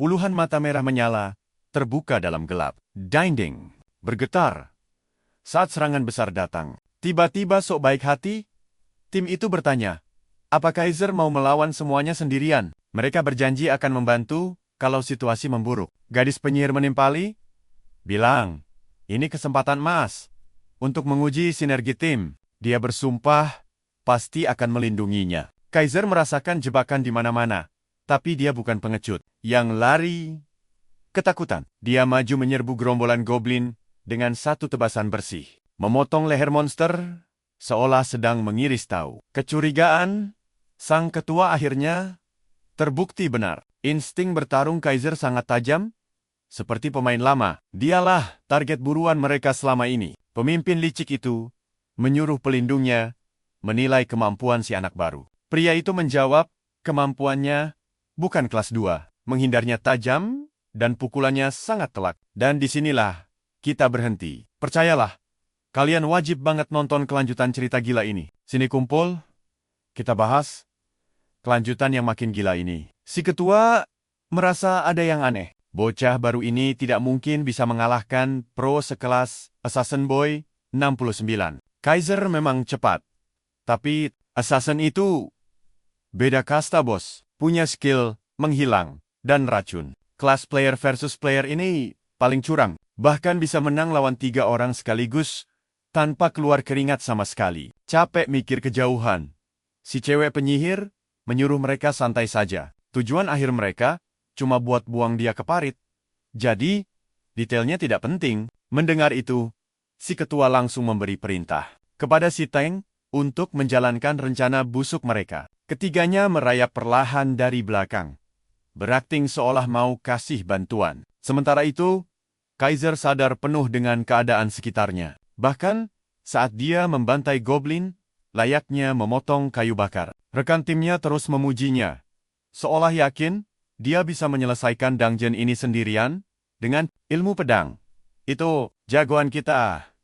Cuma memberi. Senyum lebar dan santai membalas, kalau mereka juga lumayan jago. Si Tang terus cari muka, bilang ke ketuanya, kalau mereka menemukan gamer kelas berat yang patut dihormati. Tapi, tetap saja, Kaiser bukan tipe orang yang gampang mabuk pujian murahan. Di kepalanya, cuma ada 2 alasan kenapa mereka melemparnya ke kerumunan monster seperti itu. Mereka mungkin memakainya sebagai umpan, biar bisa merampas barangnya setelah dia mati. Tapi sejauh ini, sepertinya mereka belum berani bertindak. Sang ketua menyarankan agar mereka terus maju. Bukan karena baik hati, tapi karena dia masih menunggu momen paling pas. Saat jagoan kita ini gampang banget buat dihabisi. Kelompok itu menyapu gelombang demi gelombang monster. Tapi si cewek penyihir, entah kenapa terus meleset menembaknya. Si ketua marah karena bidikannya ampas, dan cewek itu tanpa malu menyalahkan para goblin yang menutupi sasarannya. 3 orang bodoh ini sudah kehabisan napas, mikir kalau Kaiser lagi hoki berat. Padahal, dia sebenarnya sungguh kaget melihat betapa parahnya bidikan cewek itu. Padahal, dia sudah sengaja kasih celah terbuka. Mereka sekarang sampai di ruang bos, yang artinya ini kesempatan terakhir mereka. Gerbang raksasa itu terbuka perlahan, dan aura mengerikan langsung terasa. 2 prajurit goblin elit maju sebagai pengawal pribadi si kepala suku, siap menghancurkan para penyusup. Si ketua kelompok menyuruh Kaiser untuk mengurus mereka, sementara timnya urus hal penting. Nah, perhatikan dengan seksama bagian ini. Kaiser mendadak menghilang, dan prajurit elit itu malah maju ke arah mereka. Si Tang teriak panik. Kalau tikus licin itu pasti sudah tahu rencana jahat mereka. Sambil menunjuk ke depan, si cewek penyihir berteriak, menyuruh si Tang bodoh itu fokus ke musuh. Bukan, malah panik. Mendengar itu, para pria putus asa menahan para goblin dan menyuruhnya membakar monster itu sebelum mereka mati gepeng. Cewek itu mulai merapal bola api, tapi langsung berhenti saat sebuah batu raksasa terbang lurus ke wajahnya. Dia nyaris gagal menghindar. Cewek ini langsung membeku melihat sosok raksasa yang melemparnya. Kepala suku goblin dengan diabetes dan dagu berlipat yang bisa menyaingi Donald Trump melangkah keluar sambil mengaum sampai ruangan bergetar. Si Tang menoleh, nanya sampai kapan dia mau berdiri ngelamun di sana. Tapi penyihir cewek itu pucat pasi, seolah baru saja melihat malaikat maut. Kaiser menampakkan diri lagi, dengan sopan nanya, apa mereka ini teman dekat si Assassin Boy? Bingung dan terpojok.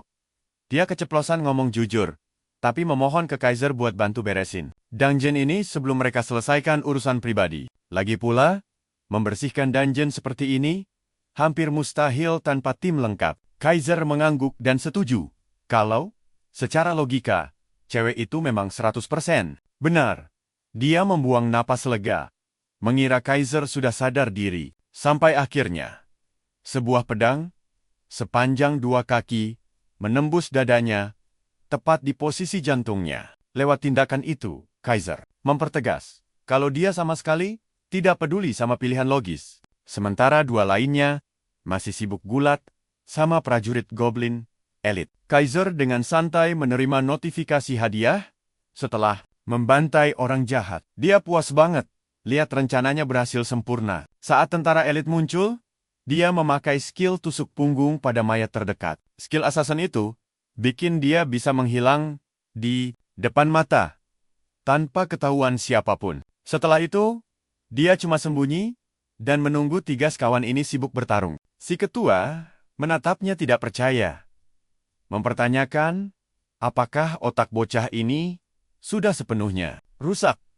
Tidak mungkin kan dia mau mati bareng mereka. Kaiser dengan santainya menyuruh si ketua menebak moto hidupnya, yang tentu saja bikin marah pria yang lagi malas bermain teka-teki. Jia lalu mencabut belati yang baru dia pungut. Kalian sadar kan apa maknanya ini? Dia sangat benci para si tukang tikung. Rahang ketua itu jatuh melihat belati tersebut. Itu adalah milik Assassin Boy 69, yang kini di tangan Kaiser. Jagoan kita nyengir lebar. Senang karena si ketua mengenali senjata temannya. Lebih dari sekadar kaget, sang ketua makin bingung kenapa pengguna pedang malah memegang belati. Belati di tangan pengguna pedang besar itu sama gunanya kayak monyet dikasih obeng. Lalu, sang ketua membentak, bertanya, gimana cara Kaiser solo dungeon setelah menghabisi 2 orang yang bisa membantunya? Pertahanan fisik kepala suku Goblin itu sangat tidak masuk akal. Tidak mungkin dia bisa melukainya memakai belati kecil itu, walau diayunkan sejuta kali pun. Tapi Kaiser cuma angkat bahu, bilang strateginya itu gampang banget. Efek status kayak pendarahan tidak dihitung sebagai damage fisik. Dan itu adalah tiket emasnya buat menang mudah. Si ketua mulai teriak, bilang mustahil, efek pendarahan doang bisa mengalahkan bos rank tinggi. Tersenyum sinis, seolah punya rahasia besar. Kaiser dengan santai menjelaskan kalau dia tidak pakai efek pendarahan murahan. Sedetik kemudian, ketua itu melihat Kaiser menghilang dan muncul lagi beberapa kaki di depannya. Sebelum otaknya memproses kejadian itu, nyawanya langsung anjlok. Perbedaan statistik antara dia dan Kaiser sungguh terlampau jauh. Makin besar beda status, makin kuat juga efek darahnya. Prajurit elit dan ketua kelompok itu mendadak mulai memuntahkan darah dalam jumlah mengerikan. Sambil tersedak dan emosi, si ketua mengutuk sistem game bodoh yang menghukumnya cuma karena punya status lebih tinggi. Padahal beda level, mereka tidak sejauh itu. Mereka cuma beda 4 level. Buat efek pendarahan separah ini, pasti ada faktor tersembunyi lainnya. Kaiser menatap hasil skill miliknya dengan senyum puas dalam diam. Di atas kertas, skill itu murni cuma skill gacha level 20. Biasa. Tapi yang di luar dugaan adalah syarat langka yang nempel di sana. Sesuatu yang bikin efeknya bisa menumpuk. Menumpuk efek status bukanlah hal umum di banyak game, tapi Kaiser beruntung punya kombinasi pas antara skill dan senjata buat melipat gandakan damage pendarahan. Merasa gagal paham sama sekali, si ketua langsung menuduhnya. Pakai cheat. Di napas terakhirnya, dia mengumpat Kaiser sebagai bajingan curang. Sangat ironis ya. Keluar dari mulut pembunuh player yang kebetulan memegang pedang bajingan. Melihat ketuanya tumbang, si Tang meneriakkan nama temannya sambil panik berat. Wajahnya menjelaskan segalanya. Dia akhirnya sadar kalau dia cari masalah sama orang yang salah. Dan sekarang, dia ada di ujung tanduk. Rencana awalnya seharusnya tanpa celah. Malah para rekannya yang terkapar dingin di lantai dungeon. Dia baru sadar kalau mereka bukanlah sang pemburu. Kaisar yang menuntun mereka dari awal, mengendalikan mereka bagai boneka. Saat si Tang sadar dia harus kabur, semuanya sudah terlambat. Petarung berzirah tebal itu jatuh kayak karung beras. Cuma dengan satu tebasan rapi dari belatinya. Dia terhuyung berlutut walau kehilangan banyak darah. Tapi cuma bisa bertahan beberapa detik sebelum akhirnya mampus. Dengan begitu, jagoan kita menghapus para player licik ini bersama. Para prajurit Goblin elit. Kepala suku Goblin yang dari tadi cuma nonton di pinggir lapangan, mendadak ingat kalau dia juga ikutan di pertarungan ini. Melihat pengawal paling setianya tumbang, sang bos mengaum dengan amarah meluap. Kaiser menghembuskan napas. sadar. Dia masih harus mengurus si gembul yang lagi ngamuk ini. Mumpung sudah ada di sini, dia memutuskan buat sekalian nikmati. Sisa waktunya, si bos lompat dari atas, berusaha melindasnya dengan beban seberat 100 truk raksasa. Pertahanan fisiknya belum diaktifkan. Jadi, satu hantaman lutut telak ke mukanya. Sukses bikin monster raksasa itu terjengkang. Sampai di sini, kalian pasti ketagihan. Lihat aksi kelanjutannya kan? Terluka dan malu. Monster itu memblokir damage fisik. Tanpa ragu, Kaiser langsung memakai. Dia pakai skill pencuri dan menebas bosnya dari berbagai arah. Persis kayak tadi. Darah menyembur dari si bos goblin, mirip balon air yang bocor. Makhluk itu berputar dengan tatapan sangat marah. Ngamuk, karena setengah HP miliknya hilang dalam satu serangan. Nah, coba kalian perhatikan baik-baik momen ini. Matanya bertatapan dengan Kaiser, yang punya tatapan mematikan ala tukang daging. Mau milih hewan panggang. Selanjutnya, amarah si bos langsung hilang total. Sambil memakik panik, dia berbalik dan lari. Buat pertama kalinya dalam sejarah, bos monster kabur dari pertarungannya sendiri. Jagoan kita langsung mengejar menggunakan tusukan belakang. Saat goblin itu menoleh ke belakang, mengira dia sudah aman. Tapi, pas menghadap depan lagi, sang Algojo sudah ada di depan leher besarnya. Siap bikin daging cincang. Si bos goblin menjerit ketakutan saat dikirim pakai kereta ekspres menuju neraka. Sistem memberitahu soal kemenangannya, dan dia juga naik level. Dia bahkan dapat sabuk bau dan berkeringat milik bos itu. Tapi, tetap senang. Karena kebetulan, dia lagi butuh sabuk. Pahlawan, kita mikir dia mungkin bisa dapat peringkat di sini. Sayangnya, tidak ada batas waktu. Jadi dia lupakan saja. Meski agak sedikit mengganggu pikirannya, dia mulai fokus ke semua hadiah manis di sana. Saat mengambil perisainya, dia sadar preman itu habis banyak uang buat perlengkapannya. Bahkan, pedang si bos adalah barang kelas atas. Walau orang itu kuat banget. Sekarang dia tidak bisa menyakiti siapapun lagi. Pas dia mengambil kalung untuk diperiksa, kemampuan mata kebenaran miliknya aktif dan menangkap sesuatu. Di kejauhan, pada awalnya, dia mikir itu seseorang yang pakai mode sembunyi.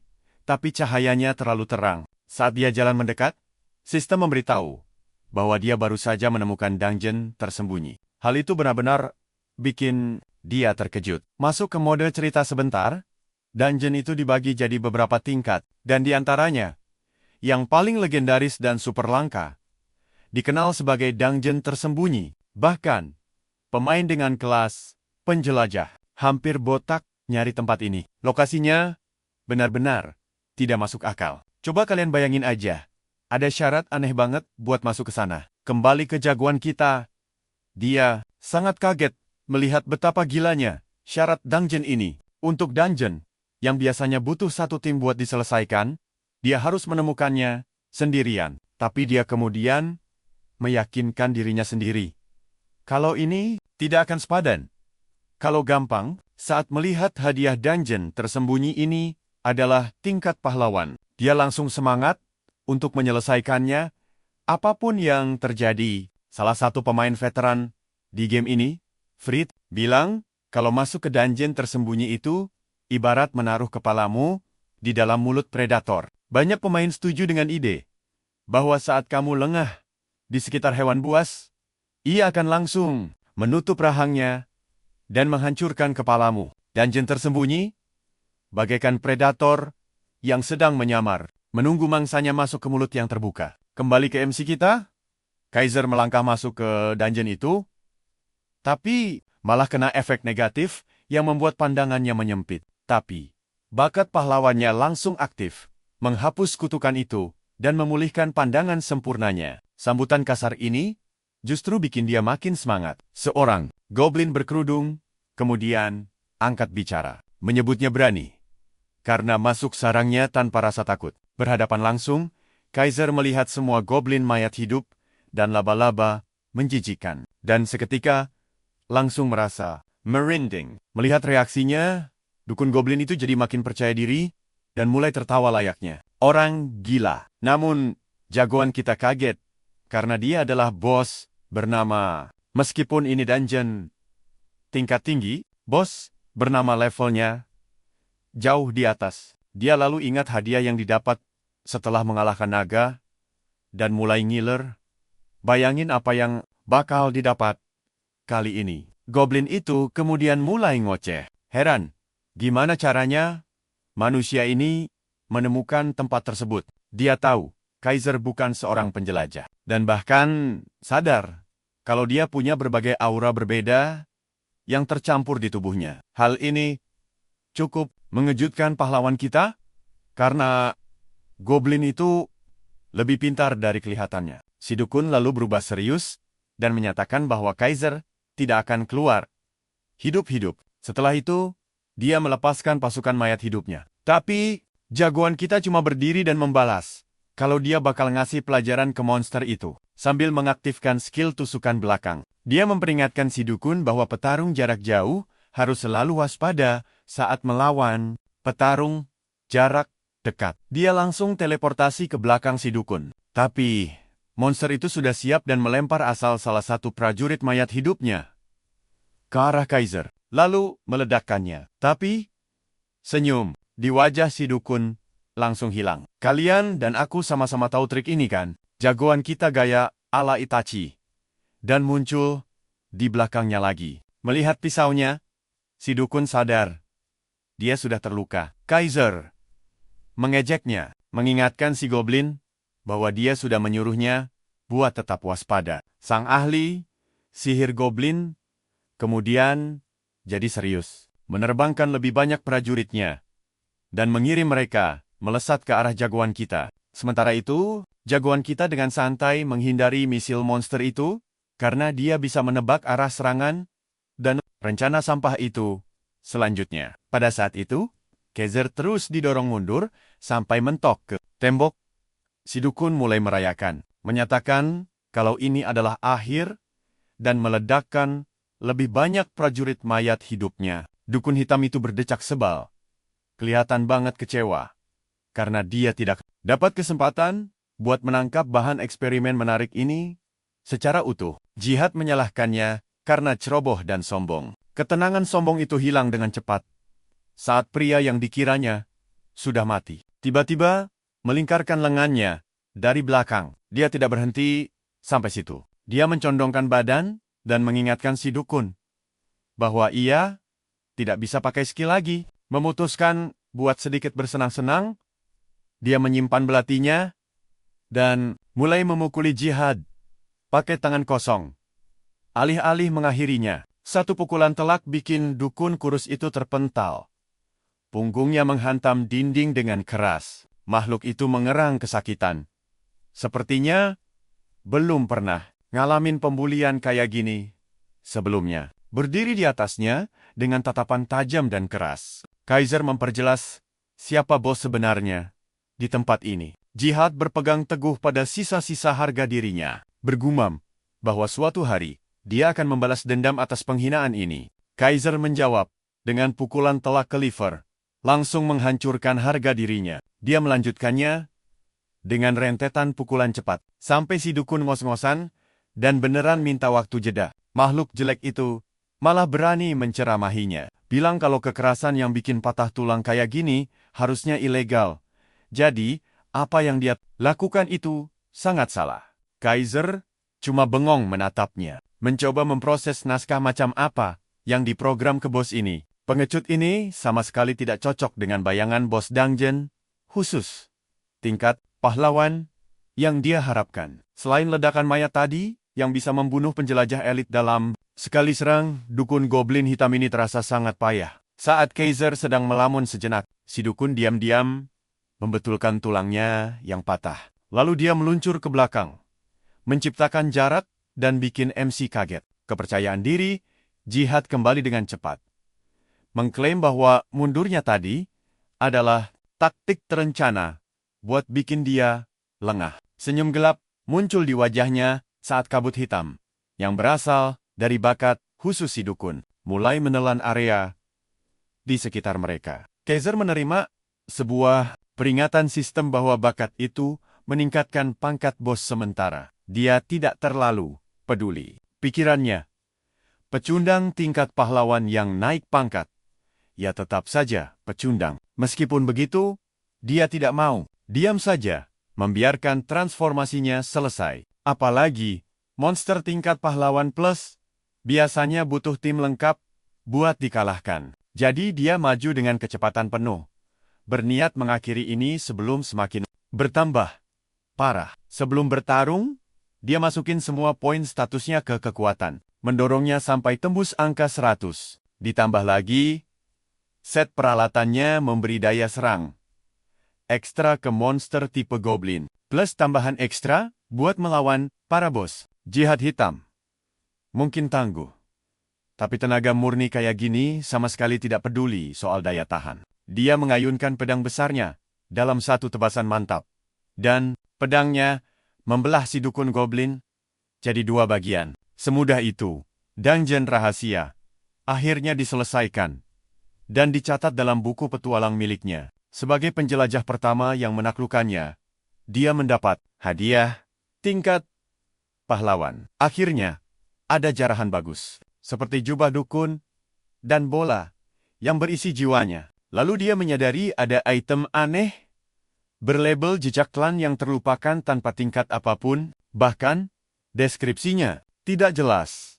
Ngingetin dia sama drop item yang belum teridentifikasi, kayak yang ada di Demrock. Waktu itu, mengesampingkan hal tersebut, dia lanjut ke hadiah terakhir. Sekilas, dia mengira benda misterius itu cuma kasih tambahan status, tapi gila, itu kartu penjaga tingkat pahlawan buat manggil si dukun Goblin pelindung. Nah, sampai sini dulu. Percaya deh, kalian pasti nggak sabar lihat betapa senangnya Kaiser nanti. Sini ngumpul.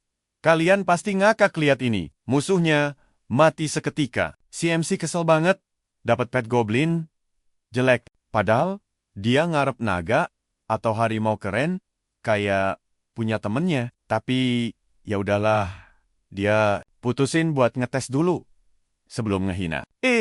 Bukannya dukun sangar jihad black yang muncul, malah keluar versi boneka saku yang imut. Si cebol berkedip bingung. Natap manusia yang dulu mau dia bunuh. Sekarang, Kaiser menjulang tinggi di depannya. Kaiser cuma bisa tepuk jidat, lihat badut mini yang katanya jadi petnya. Minimal developer game. Bikin desainnya lebih seram kek. Bayi black tersungkur sedih di lantai. Merasa najis, disuruh ngabdi sama manusia kotor. Udah gitu, status bawaannya juga benar-benar ampas dan bikin emosi. Ada sifat tukang bully dan oportunis di daftar teratas. Loyalitas awalnya jungkok banget. Makhluk ngeselin ini malah kerasa kayak hukuman dari sistem ketimbang hadiah. Dan yang bikin makin parah, sistem ngasih peringatan kalau si pengkhianat cilik ini bakal nusuk dari belakang kapan aja. Lihat muka tengil jihad, Kaiser langsung sadar kalau dia gak bisa lepas pengawasan sama sekali. MC kita pelan-pelan maju nyamperin pet mininya. Sadar ada manusia raksasa mendekat. Si bocah tengil ini malah nantangin dan nanya, apa maunya si manusia kotor ini? Kaiser cuma kedip. Keberanian boneka jelek ini ngatain majikannya kotor. Beneran bikin salut sih. Jihad mendadak kicep. Sadar kalau dia udah kelewatan batas banget, karena dukun dungu ini butuh dikoreksi. Kaiser langsung ngajarin arti kata majikan lewat sesi gambaran fisik yang super mantap. Dan akhirnya suara merdu dari edukasi fisik menggema di gua. Poin loyalitas jihad perlahan naik seiring dengan benjol di kepalanya. Setelah sesi main game yang panjang banget, protagonis kita akhirnya keluar dari kamar guanya. Dia kaget. Lihat keluar jendela, matahari udah mau terbenam, dan perutnya keroncongan parah. Layaknya gamer sejati, dia turun buat nanya emaknya apa. Ada sisa makanan buat dia. Malah nemu adiknya lagi rebahan di sofa. Santai banget. Ngabisin bungkus makanan terakhir. Pengen banget ngatain adiknya beban keluarga, tapi sesama pengangguran, dia pilih jalan damai aja. Duduk di sebelah adiknya, Dia nanya lagi nonton apa. Dia hampir keselek, pas tahu adiknya juga main goes. Katanya, game itu lagi viral banget. Dan adiknya, coba kalian bayangin. Betapa syoknya MC kita. Adiknya udah level 71, otaknya langsung ngeheng. Harusnya butuh waktu lama kan? Tapi nyatanya, adiknya digendong temannya selama 6 bulan penuh. Karena kepo, dia nanya, apa beneran selama itu buat ke level 70? Kalau main solo, dengan sadis, adiknya nyeletuk. Progresnya bakal lambat kalau lu mendingan sosialisasi. Daripada nongkrong di kapsul game 10 jam sehari. Si abang bingung ini pujian atau hinaan fisik. Tiba-tiba, tayangan di TV pindah ke segmen tentang guild pahlawan. Si adik histeris bilang, itu guild nomor 1 buat bocil seumurannya. Bahkan saingan sama Milesal. Ini beneran di luar nalar MC. Soalnya guild itu aja nggak masuk top 10 leaderboard. Terus ketua guild, super tampan, muncul di layar. Adiknya jelasin, kalau guild pahlawan ini tenar, bukan karena prestasi. Anggotanya cuma modal muka ganteng doang. Dan sementara, si adik hampir ngiler. Lihat ketua Verza. Dohyun cuma bisa nyipitin mata. Selain modal tampang idol K-pop pas-pasan, dia sama sekali nggak ngerti letak kerennya di mana. Terus, adiknya ngotot cowok itu ganteng dan keren. Dua kata yang mustahil diucapin cewek ke abangnya. Kesel. Dohyun mikir, adiknya tuh tampang standar, tapi gaya selangit. Padahal, bakat utamanya cuma rebahan doang. Tiap sore, dia pamer kalau channel YouTube guildnya lagi meledak gara-gara pesona. Verza. Dohyun natap bingung. Jadi adiknya jelasin, kalau hampir semua guild itu nge-live di YouTube. Demi views. Guild gede bisa narik jutaan penonton. Pikiran MC langsung melayang. Karena itu artinya, mereka pasti panen duit gila-gilaan. Dengan santainya adiknya bilang, kalau cowok itu mungkin dapat 1 miliar sebulan dari YouTube. Dengar itu, otak Dohyun langsung mati rasa. Sibuk ngitung, berapa ember ayam goreng yang bisa dia beli? Pakai duit segitu, merasa kalah telak dari cowok modal tampang. Dia lemes balik ke kamar, dan login game, buat lari dari kenyataan. Kali ini, dia mutusin rekam gameplaynya, ngarep dapat klip epic buat pamer. Jihad juga bangun. Dengan ceria, nyapa selamat pagi ke majikannya. Tatapan tajam Dohyun langsung ngingetin goblin ini soal edukasi fisik yang sempat dia lupakan. Biar manggil. Dengan sopan, Jihad mulai keringat dingin. Tapi Dohyun mutusin buat ngampuni dukun ini. Dia ngelempar jubah biar ada yang dipakai. Walau si cebol nggak bisa pakai sendiri. Untuk sekarang, bukannya berterima kasih. Loyalitas rascal kecil ini malah turun dan mulai mikir cara nusuk MC demi kebebasan. Tapi satu ancaman kecil soal pukulan langsung ngerubah itu, dan Jihad langsung sujud syukur atas kebaikan majikannya. Dia nanya, apa rencana mereka sekarang? MC bilang, kerjaan mereka numpuk. Mereka pindah ke area lain di dalam markas, di mana MC bantai habis semua goblin dengan brutal. Jihad cuma bisa ngerasa kasihan. Lihatnya, beres bersih-bersih, MC nyuruh dia nyoba hal baru. Dia merintahin dukun itu, lempar semua loot, dan coba bangkitin lagi goblin yang baru dibunuh. Dukun itu ngelempar semuanya, dan merapal mantra yang kelihatan terlalu serius buat muka konyolnya. Mengejutkannya, itu beneran. Jujur aja, kita semua pasti mikir hal yang sama. Punya pasukan zombie itu OP banget. Goblin merah bangkit, dan Jihad ngulangin mantranya. 3 pasukan. Jadi, batas maksimalnya sekarang. Ini bikin dukun itu jauh lebih berguna dari dugaan MC. Tanpa nunggu izin, si dukun mulai nyuruh-nyuruh mayat bawahannya. Dan berani banget nyuekin majikannya sendiri. Waktu ditanya lagi ngapain, Jihad dengan bangga jelasin kalau dia nggak perlu repot bawa barang lagi. Bocah tengil ini langsung main bos. Bosan. Nyuruh kerja paksa begitu dia dapat pelayan. Bener-bener bikin emosi. MC bilang, dia mau farming monster elite.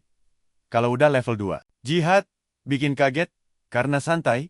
Bilang dia udah tahu markas ngumpul para elit itu.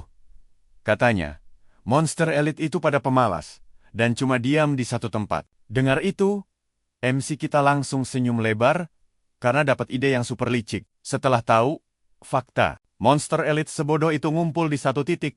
Kaiser nyusun rencana. Dibantu Jihad, dia nembus hutan dan nemuin tempat berburu ideal. Mereka nemuin sebuah kamp. Monster mirip goblin, tapi lebih kekar ala manusia. Jihad, mastiin kemajikannya. Apa ini targetnya? Senyum psikopat langsung ngembang di wajah Kaiser, begitu ngelihat camp itu. Nemu markas ini, langsung memicu quest dadakan, ujian para prajurit. Hadiahnya 100 emas, XP skill, dan 1 tiket gacha skill menengah. Asal kalian tahu, kalau udah urusan tiket gacha, pria ini rela kerja keras. Bagai kuda, gak mau buang waktu. Dari batas 48 jam, dia langsung nabrak masuk. Bikin semua monster elit sadar sama kehadirannya. Gak perlu main sembunyi-sembunyi lagi. Dia maju, barbar aja. Hebatnya, para monster elit itu gak gentar. Dan langsung angkat senjata. MC menghindari serangan pertama dengan timing yang sempurna. Pakai momentum tubuhnya, Kaiser nyerang dari atas dengan pedang besar yang masih disarungkan. Dia pakai lututnya buat ngasih hantaman maut ke muka jelek. Monster sialan itu gigi rontok dan hidungnya hancur lebur. Tanpa noleh ke belakang, fokus Kaiser pindah ke sisa monster di camp. Kali ini, dia manggil belati hasil jarahannya dari inventory. Sekali pakai skill tusukan vital. Dia ngoyak titik lemah 3 monster sekaligus dengan kilat. Serangan yang gak instant kill, ninggalin efek pendarahan yang super parah. Cuma, dalam hitungan detik, dia bantai camp elit itu sampai nyisa 1 monster yang ketakutan. Ngetes kekuatan fisiknya ngelawan skill pedang. Si monster, Kaiser, nangkis pakai. Kalian lihat sendiri kan? Monster itu shock serangannya ditangkis senjata kecil. Pas pertahanannya kebuka, Kaiser ngasih tendangan telak ke perut. Bikin monster malang itu sesak napas seketika. Ayo ikut bersamaku, kita bakal lihat pembantaian gila ini. Mengakhiri sergapannya, dia mencabut senjata utamanya. Dia mengayunkan pedang besar merah itu hingga batas maksimal, membuat monster itu meneriakkan jeritan kematiannya. Kaiser membelah makhluk malang itu menjadi 2 tanpa perlawanan sama sekali. Dari serbuan pertama sampai tebasan terakhir. Dia cuma butuh beberapa detik saja untuk mewarnai camp itu dengan darah dan menyelesaikan misinya. Jihad hanya bisa menonton dari jarak aman saat tuannya yang gila itu membantai pasukan elit tanpa berkeringat sedikit pun. Dia sudah merasakan betapa menakutkannya pria ini sejak di hutan barat. Dia sama sekali tidak bisa disebut manusia. Jauh lebih cocok untuk memanggil pria ini sesosok iblis, inkarnasi setan itu sendiri, di dunia nyata. Kaiser menancapkan pedangnya ke tanah dan memperluas jangkauan inderanya. Sekarang, setelah para prajurit itu musnah, ancaman selanjutnya pasti akan muncul sebentar lagi. Sesuai dugaan, bos lapangan tersembunyi, Goblin, Great Warrior, Karak, berlari kencang keluar dari hutan. Quest mendadaknya secara otomatis berlanjut menjadi tingkat yang lebih tinggi, The Trial of the Great Warrior. Karuk adalah bos lapangan elit tersembunyi. Petarung hebat dengan peningkatan tubuh dan skill berserker. Pemain biasa pasti sudah kencing di celana ketakutan melihat monster ini, tapi Kaiser cuma melihat kantong harta berjalan. Dia meraih pedang besarnya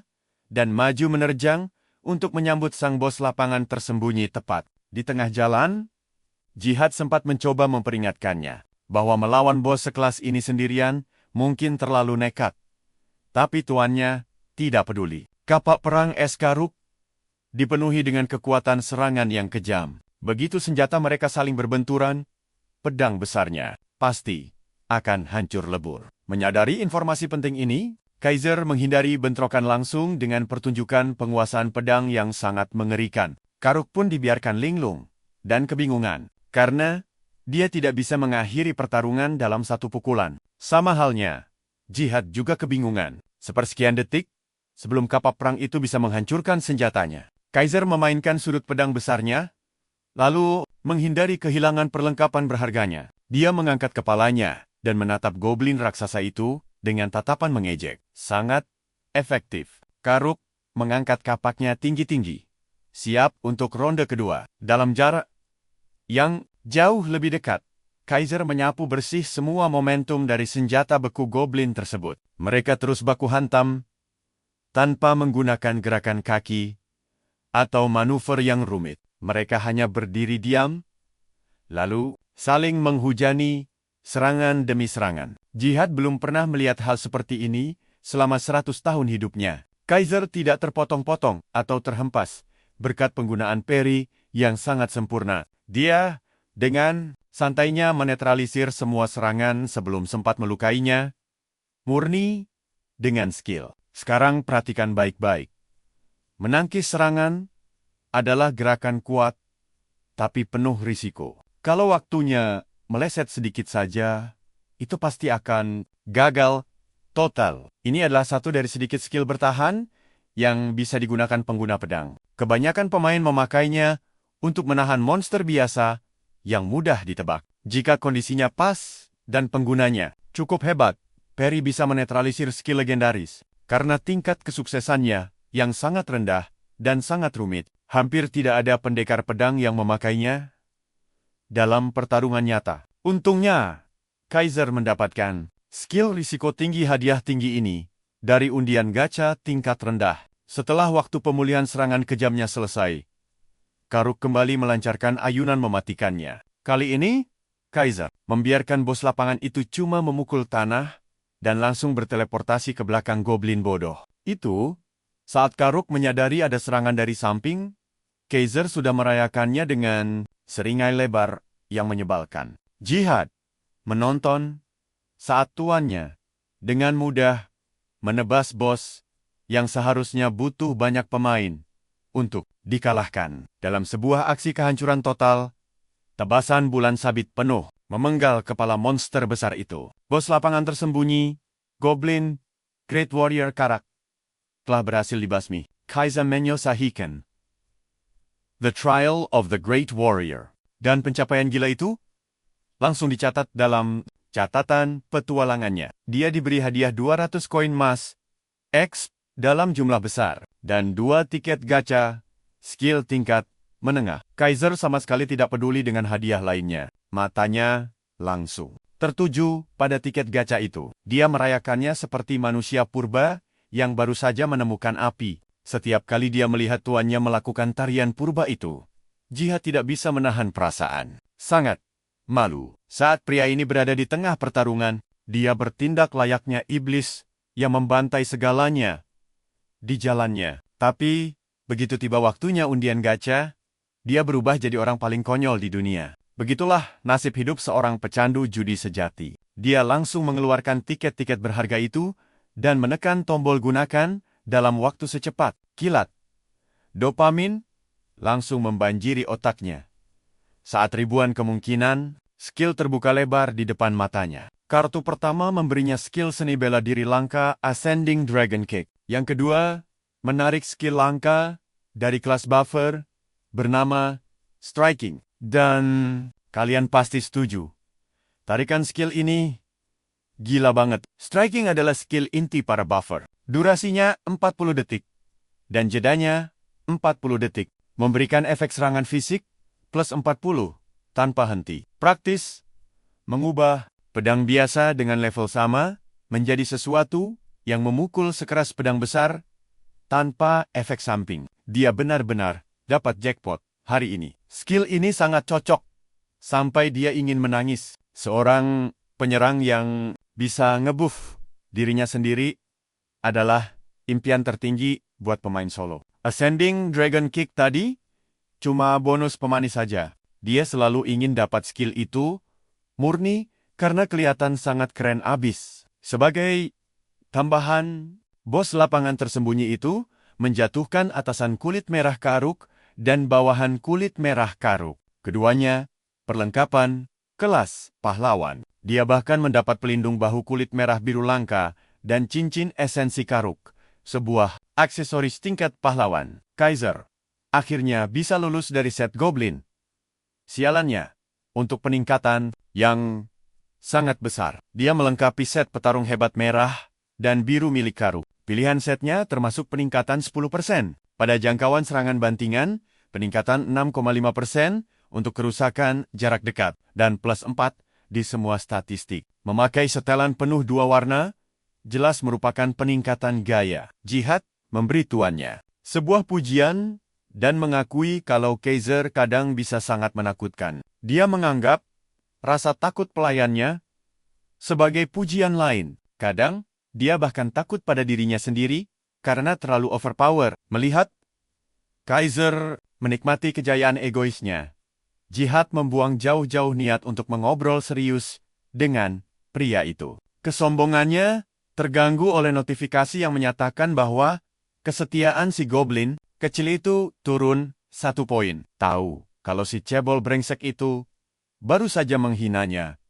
Diam-diam, Kaiser memamerkan pedangnya ke arah si kecil dan mengingatkan Jihad agar tidak berbuat macam-macam kalau dia masih mau bernapas. Syukurlah, rasa takut adalah pendorong kesetiaan yang sangat efektif kalau berurusan dengan Jihad. Dengan tujuannya tercapai, tidak ada lagi yang bisa dilakukan di hutan suram ini. Waktunya cabut, walaupun dia baru saja membunuh bos lapangan tersembunyi. Tuan peringkat 1, kita masih gatal, ingin berburu kantong harta lainnya. Karena sudah dapat 1, kenapa tidak lanjut mempertahankan rekor pembunuhannya? Tapi, untuk pindah ke kota berikutnya, Kaiser harus melewati ujian benua terlebih dahulu. Kebetulan sekali, ujiannya adalah perburuan bos lapangan untuk mengalahkan Spider Queen, Eliza dan mencapai level 24. Yang disebut Spider Queen ini muncul di hutan barat. Seperti bos lapangan lainnya,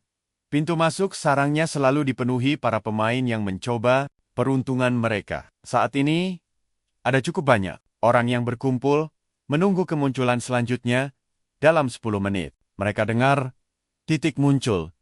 Terakhirnya ada di jaring timur. Ada kemungkinan sang ratu bakal mengulangi pola yang sama persis. Tidak ada yang bisa memastikan. Bos ini bisa saja muncul dari arah barat atau utara tanpa ada yang tahu. Tepat waktu sebelum pertarungan melawan sang ratu dimulai, Kaiser mencapai sarang berlapis jaring itu. Dia bertanya pada goblin botaknya, apakah dia tahu titik muncul spesifiknya? Jihad menyebut Spider Queen sebagai monster generasi baru, jadi dia tidak terlalu mengenalnya. Kaiser pun merasa sedikit kecewa karena hal ini. Dia pikir si kecil itu tahu seluk-beluk hutan ini. Pada akhirnya, Kaiser terjebak dalam permainan tebak-tebakan yang sama dengan pemain lainnya. Dimanapun dia muncul, dia selalu bisa memakai backstab untuk menutup celah jaraknya. Untungnya, bakat Slayer miliknya aktif dan memberinya keuntungan curang atas semua orang. Bakat itu benar-benar mengungkapkan titik muncul Spider Queen Eliza di dalam kepalanya. Itu adalah kejutan yang menyenangkan, tapi juga sedikit aneh. Sejauh yang dia tahu, dia tidak punya gelar Slayer untuk monster tipe laba-laba. Mungkinkah Slayer juga berlaku untuk bos yang belum dia bunuh? Kalau itu aktif untuk semua tipe monster boss, maka bakat ini benar-benar terlalu overpower. Dia harus mengujinya lagi nanti. Tapi sekarang, tetap di sini. Karena kalian pasti mau lihat apa yang terjadi selanjutnya. Kalian harus lihat bos yang bakal dia bantai ini. Set skillnya sekarang beneran dirancang khusus buat ngeborong semua bos lapangan. Begitu waktu spawn 10 menit kelar, Kaiser langsung hilang, ninggalin sisa pemain lain jauh di belakang. Dia langsung teleportasi tepat ke belakang badan berbulu gede milik Ratu Laba-Laba Eliza. Tanpa ada pemain lain di sekitar gua bawah tanah gelap itu, dia bakal punya banyak ruang buat menggila. Kombinasi trait pembunuh dan serangan diam-diam miliknya beneran terlalu overpower. Jihad juga ikut ke teleport bareng dia. Si kecil ini terus-terusan dibuat melongo, ngelihat semua trik majikannya. Berdiri di depan Ratu Laba-Laba Eliza, yang baru aja sadar ada penyusup. Dia kaget banget lihat ukuran raksasa bos itu. Laba-laba super gede ini langsung mengaumkan namanya. Persis kayak Pokemon sambil nyerang pemain solo itu. Ngetes lawannya, Kaiser langsung mundur menghindar. Begitu dapat jarak aman, dia pakai serangan diam-diam dan hilang gitu aja tanpa jejak. Sang Ratu Laba-Laba. Telat banget muter badan buat bertahan. Kaiser baru aja nemu samsak, latihan paling pas, buat jurus tendangan naga terbang barunya. Di match-nya makin sakit, berkat efek dari set item miliknya. Nambahin damage sebesar 6%. Yang lebih penting, dia bener. Gerakannya kelihatan keren parah. Dia ngasih damage yang bener-bener gila. Bikin semua bola mata Eliza nangis kesakitan. Tolong, kasih orang ini penutup mata dan panggil dia Lee Sin. Satu tendangan itu ngasih damage setara skill ultimate. Ratu Laba-Laba sampai kepental nabrak sisi gua. Nyungsep dengan wajah duluan ke tanah. Gak mau ngasih ampun, Kaiser nyabut pedang besarnya dan melesat maju. Eliza udah nerima banyak banget damage. Dan dia mulai kesulitan buat pulih. Gak bisa gerak, gara-gara luka parah. Di awal, dia cuma bisa diam. Pas Kaiser nyincang badannya, kayak daging segar. Karena notifikasi kill belum muncul, dia nggak berhenti ngasih serangan sepihak, malah ningkatin kecepatannya ke level yang lebih gila. Kaiser pakai skill serangannya buat ngebuff kekuatan serang ke angka yang nggak masuk akal. Peningkatan kekuatannya beneran kerasa. Aura kehadirannya jadi makin berat dan mengancam. Setiap sisa amarah dari sang Ratu Laba-Laba langsung berubah jadi rasa takut saat merasakan energi familiar dari penyerangnya. Nah, disinilah semuanya makin gila. Kaiser manggil aura naga yang jauh lebih gede dan ganas, pas ngaktifin tendangan naga terbangnya. Dia menghantamkan kakinya tepat ke kepala monster raksasa itu, sampai otaknya hancur lebur. Eliza memuntahkan cairan menjijikan saat semua harapan hidupnya lenyap seketika. Saking kuatnya tendangan itu, sampai bikin tanah dan seluruh sistem gua berguncang hebat. Jihad ngumpet di balik batu dari jarak aman. Dia ngerasa kasihan sama monster-monster yang ketemu majikannya hari ini. Di sisa-sisa tenaga terakhirnya, Ratu Laba-Laba menatap Kaiser dengan mata memelas. Kaiser mulai ngerasa keganggu gara-gara laba-laba ini. Terus nyebut nama Eliza, kayak kaset rusak karena pertarungannya pada dasarnya udah kelar. Sifat sadisnya mulai kumat. Dia nyimpen senjatanya buat ngelanjutin baku hantam pakai tangan kosong. Walau nggak ngerti bahasa manusia, Ratu Laba-Laba bisa ngerasain penderitaan yang bakal dia terima. Jihad, dengerin suara tinju tangan kosong yang menghantam daging monster itu. Kekejaman majikannya bikin dia PTSD. Dia udah terlalu sering dipukulin sama tangan itu. Tangan Kaiser ngeluarin belasan pukulan per detik. Pelan-pelan, ngabisin sisa. HP Laba-Laba itu denger. Dia terus-terusan teriak nama Eliza.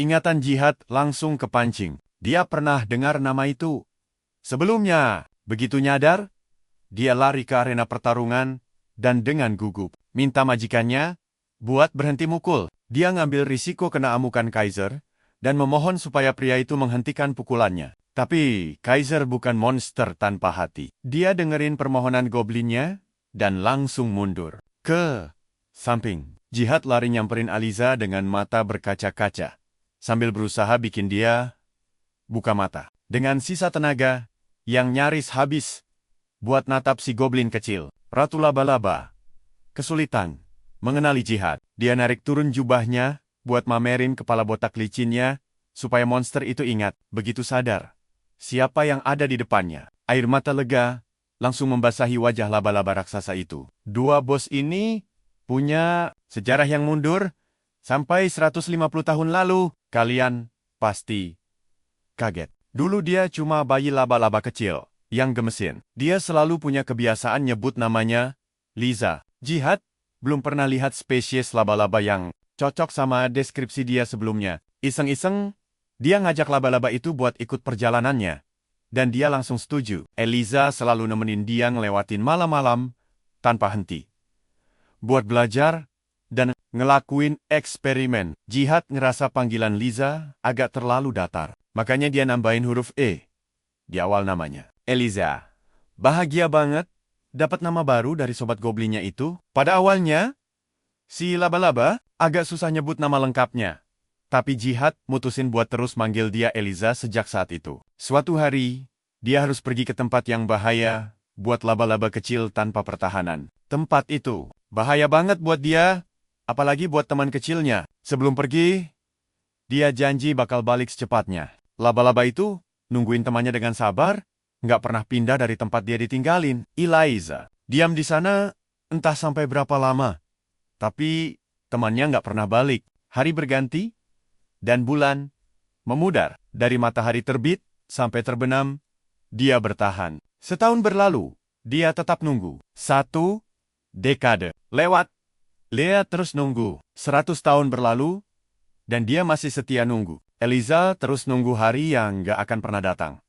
Nunggu janji yang mustahil ditepati. Gubuk yang dia panggil rumah akhirnya hancur, dimakan oleh waktu. Bangunan itu runtuh, dan Eliza kecil terpaksa pindah menuju ke arah hutan barat. Setelah lebih dari 1 abad cuma diam, nungguin tanpa hasil, dia membulatkan tekad dan pergi ke tempat pertama kali dia ketemu temannya. Dia terus ngulangin nama dari Jihad, supaya dia nggak pernah lupa. 150 tahun kemudian, Jihad dan Eliza kecil akhirnya ketemu lagi. Ukuran mereka emang kebalik, tapi perasaan dan kenangannya tetap sama. Setelah dengerin masa lalu si Goblin, Kaiser cuma nangkap kalau Jihad itu cowok brengsek yang ninggalin Eliza gitu aja. Goblin botak itu ngangkat kepalanya buat natap majikannya. Sebentar, terus lanjut nangisin sahabat lamanya yang hilang. Reuni ini ngasih satu pertanyaan simple. Jihad ngilang, bukan cuma 1 atau 2 tahun. Dia lenyap tanpa kabar selama 1,5 abad.